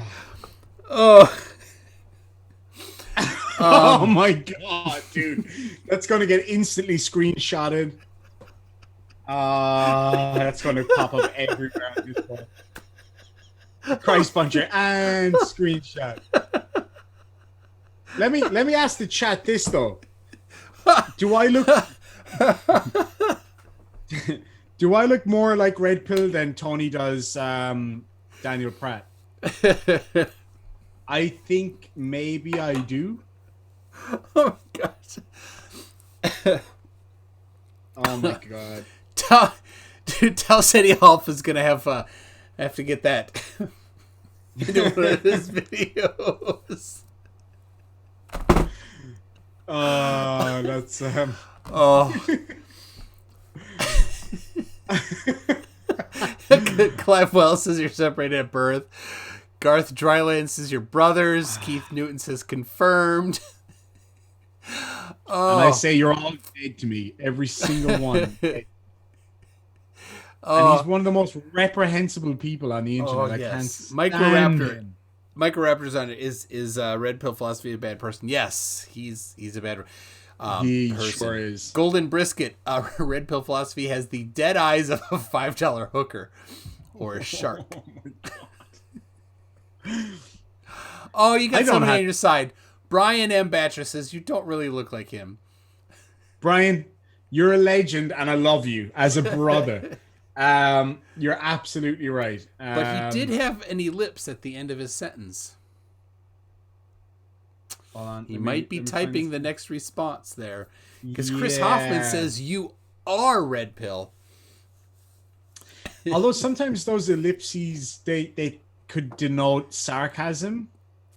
You know, when somebody goes, sure, dot, dot, dot, dot, dot. So, All right.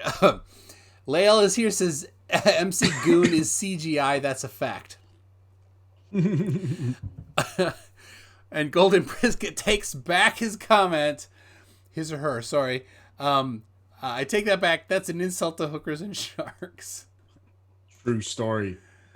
Oh my God. I should have known Tony would come up with that. Of course, he waited, and he kept it close because he said it before, but he never did a side by side. I guarantee I'm going to see that screenshot everywhere. You're gonna see that screenshot in a second. There we go. Yeah. Is it already up? My thing's a bit slow, so. Oh, Super Mario Bros.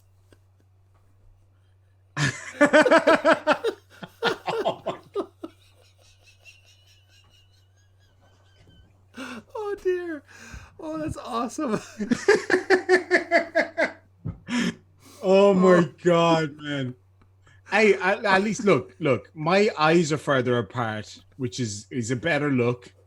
That makes me want to drink a little tab. And we both can't grow that middle piece of our beard, the anti-H beard. Neither of us seem to be able to grow that. The anti-H beard? Sorry, I mean anti-H tash. I've not H. Why is that an H? Think of the letter H and mustaches and what they might have in common. Yep. Yeah, you got that. that word that you don't want to say on the internet. Yes. We both can't. It seems. It looks like he's combed over his. You could never be that person with a non-false mustache. Exactly. I could never be like made out to look like him. Like it looks like his one has a comb over though. Like it's like he combed over the little middle bit of the fulcrum. The fulcrum. Yeah, we could call it a Charlie Chaplin mustache. He wore it better. Absolutely right. Adam Colson has a super chat for £4.99, but no message. Thank you very much for that. Tag me if you missed the super chat comment. Go ahead and tag me. I'll read it out for you. That meme is so funny. Fohammer335 says MC Toon doesn't have a beard and it shows. In 2 weeks of vacation, I shaved just once the first week, and when I came back, it bothered me, but it wasn't a whole lot of beard. Basically, it just looks like my face is dirty if I don't shave for a week or two. The first couple of weeks can look a bit. Although it's not necessarily true that as time goes by, the beard gets better. I mean, just look at Johnny O from the plot hole. His beard, that never got better, and it's about 12 foot long. So yeah. Oh, that's a great. That is such a good. That's a great meme. That's a great meme. I've now been memed. I think although I've been memed a few times, usually just me doing faces when I'm eating something hot or disgusting. They always look funny. So all right, yeah, I've got to download that. Oh, Clive, you're spot on. Clive Wells. Philtrum is the word I was looking for, not fulcrum. I got mixed up between philtrum and fulcrum. Is that the right name for it? I believe it is the little ridge in between your tash ends. So,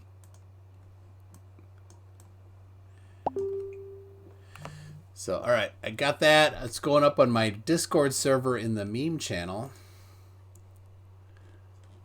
Yep. Punchy didn't put it in there yet, so there we go. Always Punchy that made it.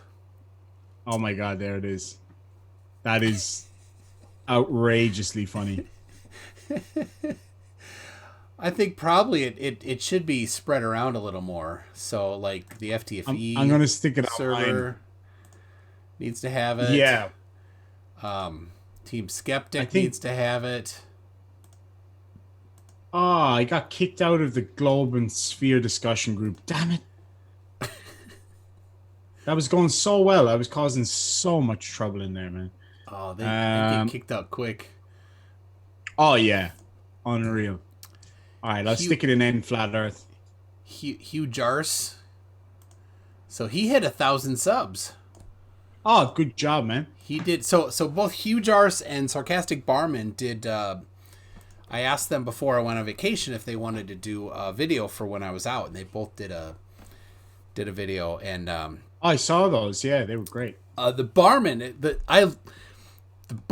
took a shot every time there was a something stupid the person said, and if you've not seen it, people, I put way more. It probably took me more time to edit that than if I would have just recorded my own video, because every time he took a shot, I added a belch sound and a counter, like Team Skeptic, for the shot count with Barney from The Simpsons up in the corner. So that's all I did, and I've not done that before, so I didn't ever really a process for it. So 13 shots of, and I think it was, what was it? What's that licorice stuff? Oh, Jägermeister. Yes, I think it was that. I could be wrong, but I think that's what it was. Good stuff. Oh, it's great. No, thank you. I've got to stick this up on mine as well. Microraptor, where's Irish Demon supposed to debate geometry now that he got kicked out? I know, right? How am I supposed to learn the truth about the shape of the Earth now that I'm kicked out of there? Yeah, how are they gonna? Yeah. Elsim for $5 dues says, "Can we discuss the benefits of Hawaiian pizza over conventional pizza?" I don't know how that's not conventional. What are you talking about? I think Hawaiian pizza is great, man. Yeah, excellent. So since the quarantine has started, every week we've made pizza from scratch. I just bought all the stuff for it too. Yeah. Yeah, no, I make the dough from scratch too. So I have. Oh, lovely. Which was actually difficult at first because within the first week, all of the yeast was gone. Like the first time I went, I bought a thing of yeast, and then there was none. The shelf was empty for 2 months. So I'm like, oh, I should try doing my own, right? So like you put some flour and some water and some yeast in it, and it didn't work. I couldn't get that to work, but I never ran out. I had always like I'll run out this week, but then there was some. But yeah, so we make it from scratch. I make the dough, and like we have a big rectangular sheet, and like everybody gets their own slice. Oh, that's awesome. Homemade pizza is the best. Yeah. So, Golden Brisket asked, what do we prefer? Jägermeister, Sambuca, Salmiakki, Korskanova. Oh, sorry, Korskankova. What do I prefer of that list? Yeah.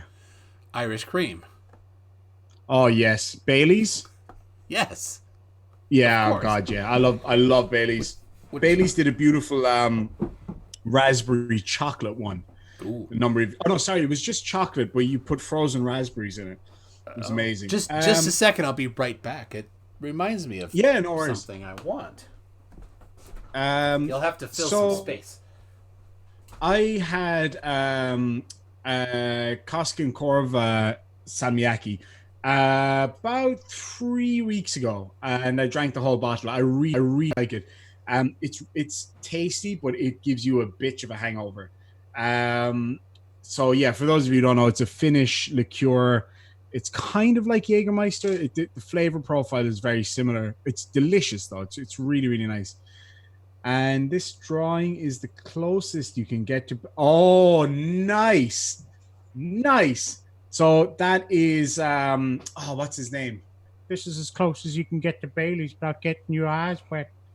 Can you remind me what that's from? The Mighty Boosh, but I can't remember the character's name. The one with the funk. It's just a big funky ball of tits.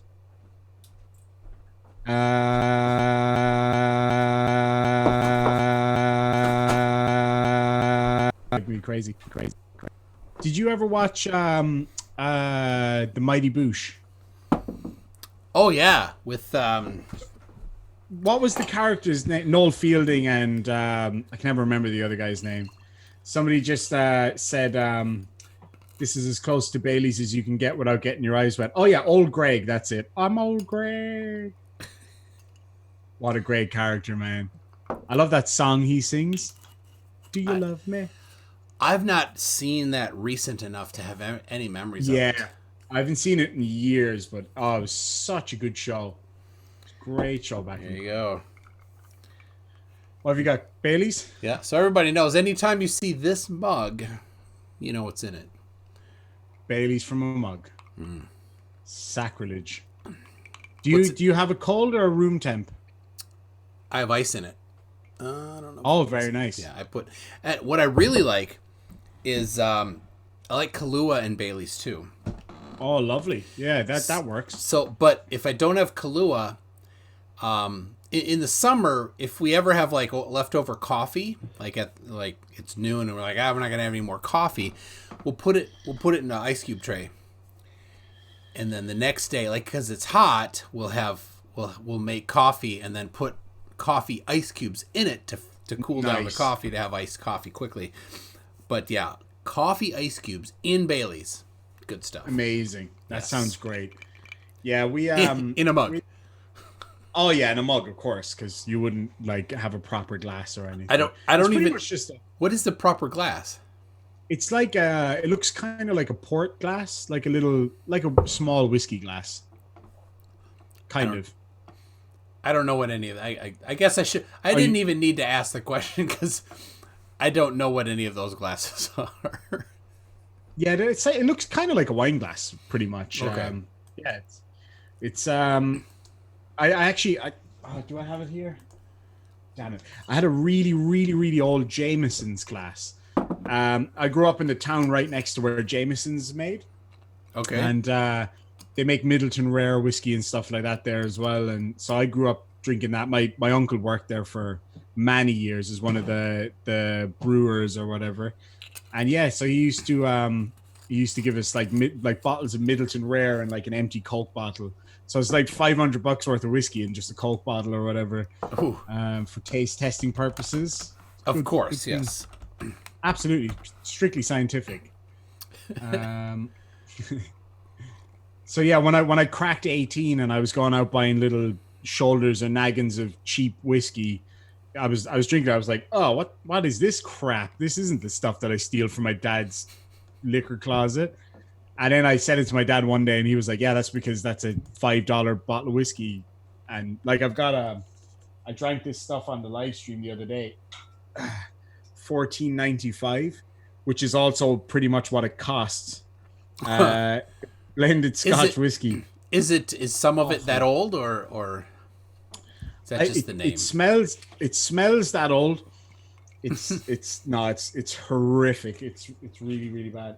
But a good recommendation for a cheap, delicious whiskey is this stuff. Suntory Japanese whiskey. It's delicious. It's really mild. It's lovely. Very nice whiskey. Mild sounds good. Yeah, whiskey just it burns me. So let me say, Alsim for $2 dollary dues says, "I see you're men of class." Of course. Yes. Of course. My friend likes whiskey, especially Scotch, but he likes whiskey. And I don't. We all think that he likes the bad tasting stuff, kind of.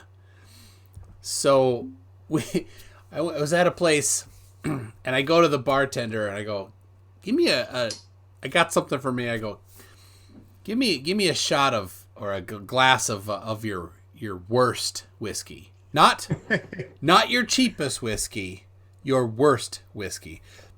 And she looks at me funny, like, "All right, that's this stuff. And she grabs the bottle, like gets the dust off of it, right, and pours it. She's like, he liked it. Some people are weird with spirits. I mean, I can't drink beer anymore since I had that surgery. Just doesn't agree with me, and it's probably a good thing. So now I try to buy decent whiskey. I never go crazy buying expensive whiskeys because I sometimes it's worth it, but for the most part, I don't think it is. But like that Suntory is about $70 Australian, which is like 50 Freedom dollars, and it's for that money. It's a great whiskey. It's got a lot of awards. And Singleton Scotch is another nice. If you like a really sweet, mild whiskey, they're the two I'd recommend. The one, you know, Conor McGregor, the UFC fighter, his whiskey, Proper 12, is, how can I describe it? It's like paint thinner. And so when you try to, I always drink whiskey neat. And if you try to drink it, it's just too hot, you know, in your mouth. It's too burny. But when you mix it with Coke, for some reason, it's just amazing. And I don't like whiskey and Coke, but so I think it's just slightly brownified vodka, to be quite honest. But yeah. Anyway, cheers. Sláinte. Let's launch it. Sláinte means cheers in Irish.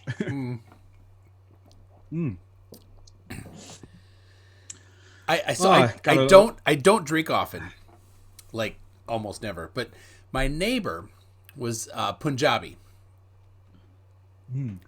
super nice guy, hardly spoke English, and so I'd go over there every once in a while just to, you know, because I'm a neighbor. And so one time I go over and his faucet is on outside.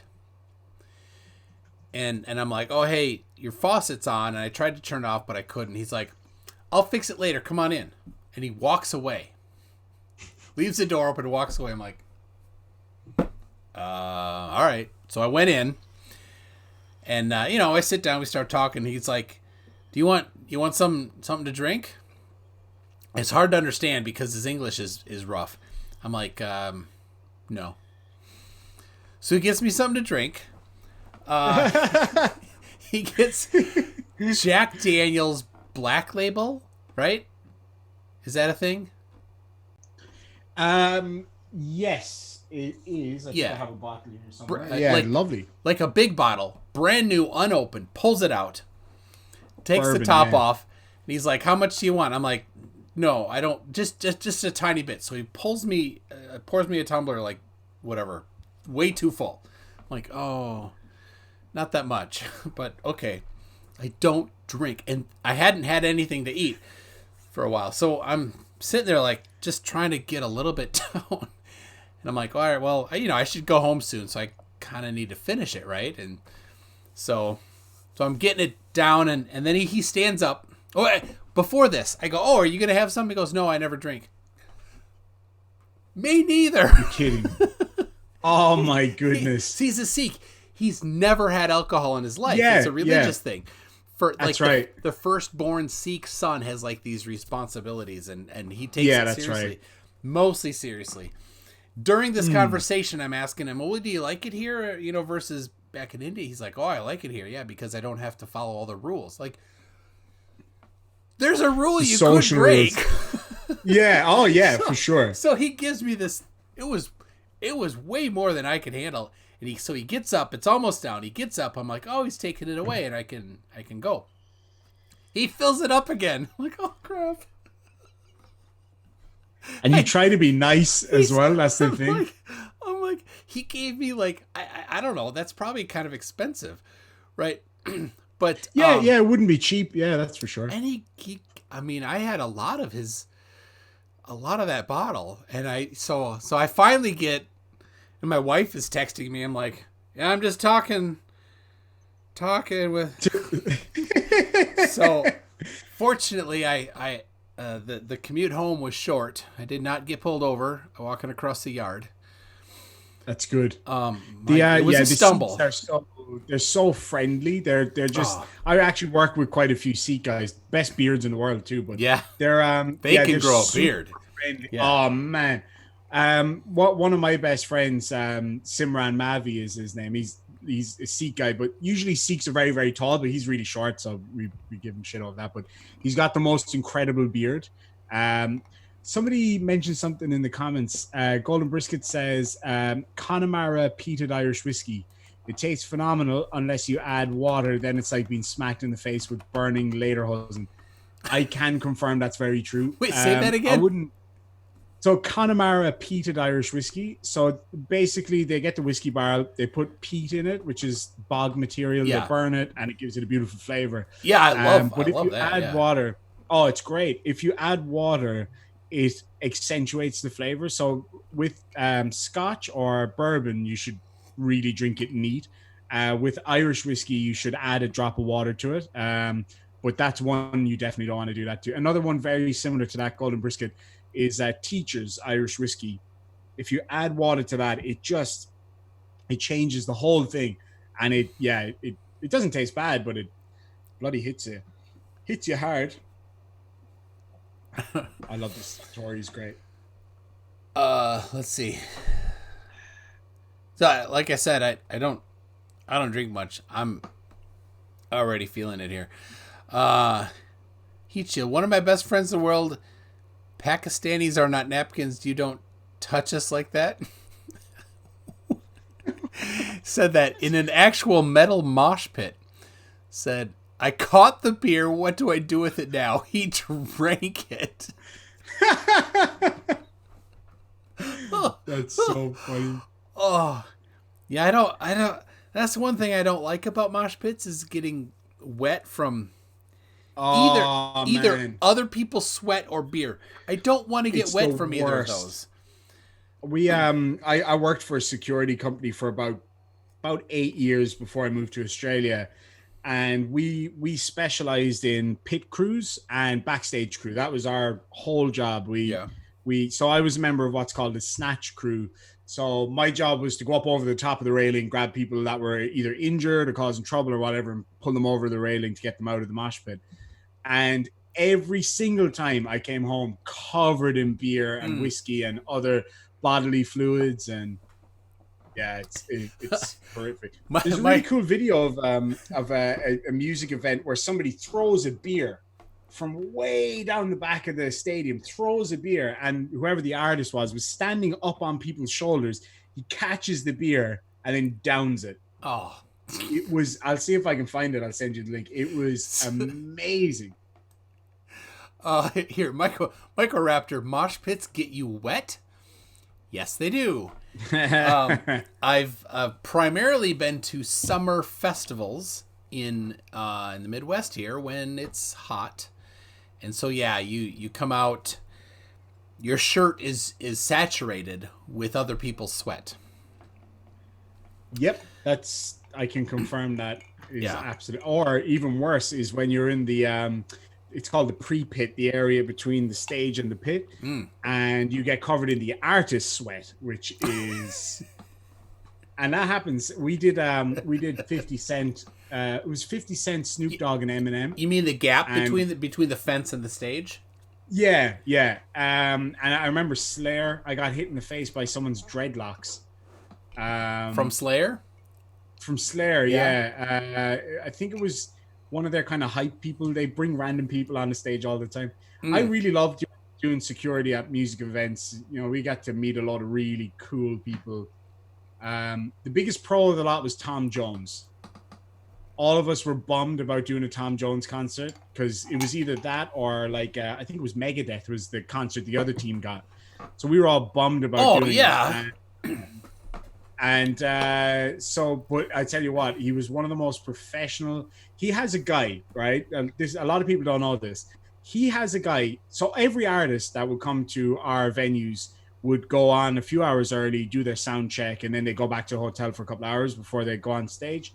Tom Jones travels with a guy who sounds exactly like him, and he sends him to do the sound check. Oh, wow. And then he rocks up in his helicopter, lands, no green room, straight on the stage, mic'd up, ready to go, and straight off and back into the helicopter, and he's gone. He doesn't fuck around. I sent you that link to that guy catching the beer and drinking it. It's incredible, man. All right. I'll put it up. Yeah, I've been in innumerable mosh pits. Oh yeah. Slayer was I've been in a couple of Slayer mosh pits. Slayer was great. Oh, epic, man. It was epic. Who was the opener? Testament. Then Megadeth, who did all of Peace Cells in order. And then Slayer. I Megadeth was my favorite part, but Slayer was excellent too. All right, here we go. I did security. I did security for Metallica in Dublin about must be nearly 10 years ago now, and Tenacious D opened for them, and it was like a dream come true. Oh, my nickname, awesome. My nickname is it was amazing. My nickname is JB, because my initials are JB. Yeah, you could but pull people off. say I look like Jack Black. Yeah, you totally could pull it off. Yep, in school everybody called me Jack Black. It was crazy. All right, here I'm gonna play this. This catches beer while crowd walking.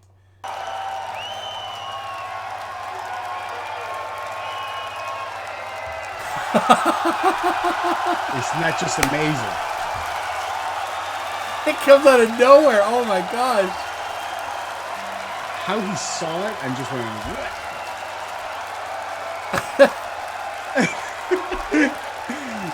It's incredible, man. Epic. It's amazing. My gosh. And I not anymore, but I used to crowd surf. I won't do that anymore. I need to be able to. I've fallen enough times that I'm like, that ground is hard when they're like, I don't want to hold you anymore.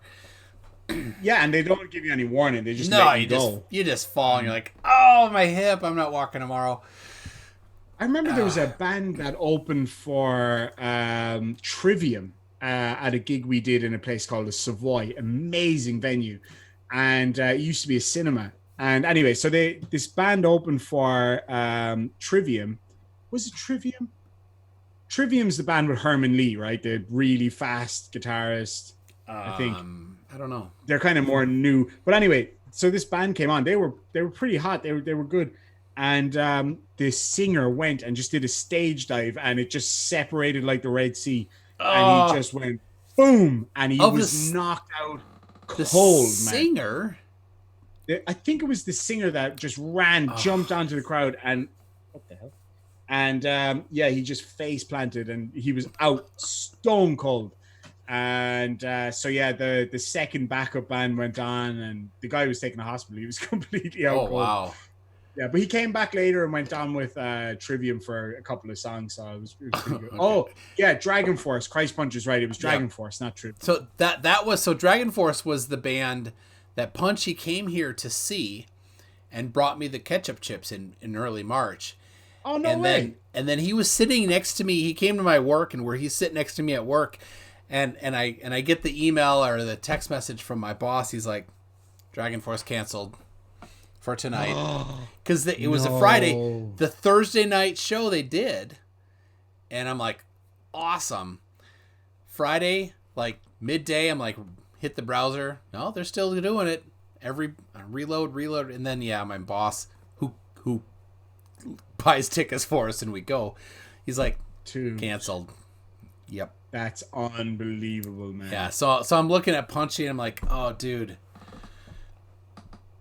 I mean, I'd love for you to stay and we could go downtown and do whatever tonight, but you better go home, sucks. Or you're gonna get quarantined or stuck at the border or who knows what. Yeah, it turns it's out not worth the hassle. Punchy's like, he would not. You don't know at the time, but if he had waited, he would have gotten in. But then at a 2-week mandatory paid vacation in quarantine from work, he's like, I should have stayed one more day. I'm like, no, screw that. Oh.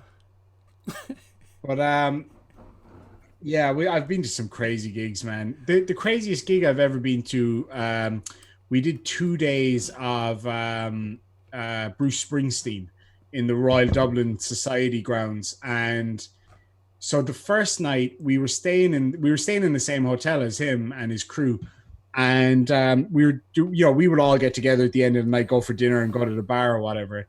And so we were standing at the bar ordering our drinks, and this American guy came up and he said, put it on Dave's tab or whatever. And so Dave was like the production manager or whatever. So he was like, yeah, cool. So I looked at the guys and we were like, yeah, 6 Heinekens, please. So they gave us the drinks. We were like, yeah, just put it on Dave's tab, man. And he was like, yeah, cool, man. We drank for free all night long, paid for by whoever Dave was. And we ended up drinking with the road crew, and one of our team, a guy called Crow, he went up to get the next round of drinks for all of us or whatever. He was like, yeah, just put it on Dave's tab. Who was standing next to him? Dave, the production guy. And he turned around and he was like, who told you to put it on my tab? And he was like, one of the guys. He was like, oh yeah, that's cool, man. And it was just like, well, we were so hungover the following day at the Bruce Springsteen gig. All of us, we were knackered. And I remember at one stage, this little kid went up on the stage. He ran up on the stage, and our guys dropped the ball big time. Like, we missed it big time. And this kid ran over and hugged Bruce Springsteen. And it turns out the kid could shred, and he started playing songs of Bruce Springsteen. And one of the other stage managers or whatever, she really liked one of the head guys that I worked with. And he was like, can you please cover for us? We're sorry that we let him run up on stage. And she was like, yeah, I'll cover. No big deal. That was the craziest weekend ever. It was so much fun though. His team are crazy. We're getting some good stories here. Craven Mordick says he knocked somebody's tooth out at a Rancid show. Nice. Microraptor says you brought somebody else's kid for Bring Your Kid to Work Day. I go, well, yeah, he passes for 13, and Gowden says Punchy passes for a 9-year-old girl. Oh no! Oh my god! I remember we did a gig one time at I can't remember where it was. It was somewhere in, I think it might have been in Wales, because we used to go all around the British Isles, but it was a band called Cannibal Corpse. Oh yeah. You know Cannibal Corpse. And that would be. So Gowden's Raber is like, who do you say? Napalm Death. He likes Napalm Death. Oh my. I wouldn't have put that to you, Gowden's. It's amazing, isn't it? Oh. But yeah, Cannibal Corpse gig, we were surveying the crowd before they came on or whatever. And there was this one bloke right in the middle of the mosh, and the Cannibal Corpse pits go crazy, man. Punching and like it goes mad. There was this guy in the middle of the pit, and he must have been 6'4", 6'5", about 400 pounds, because I was about 350 and he was bigger than I was. So he at least 400 pounds. And he was massive, and he had both of his arms were covered in casts, and he was just like really angry looking. And the guys were like, will one of you guys tell him to calm down? And we were all like, no way, man. No way am I approaching that dude. He was the scariest human being I've ever seen. But it was a lot of fun. Yeah. When there's some big dude, some 400 plus pound dude in the pit, look out. The laws of nature take over. Yeah, and they're not trying to be mean. They just shove you, and you fly 6 people deep into the crowd that's packed body to body. You're like, I can't get back into the pit now because he just pushed me a little. Like, oh man. We were at an AC/DC concert in Dublin, myself and my older brother. We weren't doing security, we were just at the gig. And so they have the main pit and then the second pit. So we were in the second pit, and I wanted to go into the main pit. So I said behind the main pit? Yeah, behind the main pit. So I said to my brother, I was like, watch this, I'll show you a trick. So I called the security guy over. I didn't recognize the company or anything, but I called him over. I was like, hey man, I'm feeling a little bit unwell from the heat. I really need to get out of the pit, and I can't go that way. So he was like, okay, come on over the fence. So we came over the fence, but at the time there was a load of people running along the pit line causing trouble. And so these two kids ran along the pit line and the security chased them. So myself and my brother just like whooped straight into the main pit. It was awesome, man. It was an incredible gig. It was really great. I've got to get out of here soon, actually, because I got to go pick up the missus in about 20 minutes. Yeah, we've been going for 2 hours and 15 minutes on this stream, plus the previous one. So yeah, that's a lot of fun. Dude, it's been good having you. I'm absolutely glad you were able to come. Glad I watched your video and thought, hey, I should have him on. So. Yeah, I just spotted your, because I got the notification this morning when I was leaving, and I was like, damn, I really want to watch that. But when I came home, then I saw your Discord message. I was like, sweet, I'll jump on if it's still going. So yeah, I'm glad I did. It was a lot of fun. Yeah. So if you're not subbed to him yet, and I don't know, I think I put. I'll rename this stream, yeah, and I'll put your thing in here because Keith didn't show up at all. So, I mean, that's a shame. Whatever. Oh, well, it was still a lot of fun without him. Yeah, I'm not upset. He whatever. He had something, and it wasn't to be a debate. Fair. It was just going to be a friendly chat. So we had a friendly chat anyway. So super. So tomorrow night, people, I have a debate with Ryan Wyrick, and then Friday modern day debates. What do you got coming, Mr. Demon? So today I'm going to start working on a compilation video of me eating disgusting stuff, just for a bit of fun. I've got no flat Earth stuff in the line, but usually I just check every day what's kind of new, and then I do a video there and then. Other than that, I've got a Karen video coming up, and I'm going to do a video of my top 5 favorite debaters of all time. Some 2 flat Earth related and 3 non-flat Earth related. So I'm looking forward to getting that out. It's one of the series. I'm going to do a series called Master Debaters or something like that. We'll come up with something. So I'm just going to be highlighting my favorite debaters from around the world and across different topics. So it's a slightly more serious video than I try to do a video every day, mostly comedy, a bit of fun. So yeah, if anybody does come across anything that you'd like me to do a video about, if you come across a funny video or anything like that, hit me up on Discord. You'll find me there, and or email me, irishdemonvids@gmail.com. If you come across anything funny, feel free to send it on, and I'll try to do my best to make a funny video about it. And that's about it. Awesome. Fohammer is asking about doing an Utvush experiment. He said he invited you, and I think he's invited me. That's right. To come out to his ballistic Utvush experiment. Utvush. I think it's Utvush. I don't know. Sounds maybe right. Is he down? Is he Perth area? But he's actually in Freedom Land. But I'm heading out there hopefully next year once everything's sorted out. I see. Yeah, I'm going to be going down to Texas to visit Johnny O and JL and a few others. So Team Skeptic. Yeah, maybe? definitely. Yeah, team's down that way. Aaron Ra's down that Mr. way. Victory. Mr. Victory, yeah. So, well, cool. All right. Well, if you liked it, give a thumbs up, and if you didn't, I don't care. Tell us all about it in the comments. Thanks to subscribers and channel members and everybody watching and sharing and patrons and super chats. We just do it for fun sometimes. So absolutely, that's it. Thanks a lot, and we'll catch you all later. Bye. Slanja.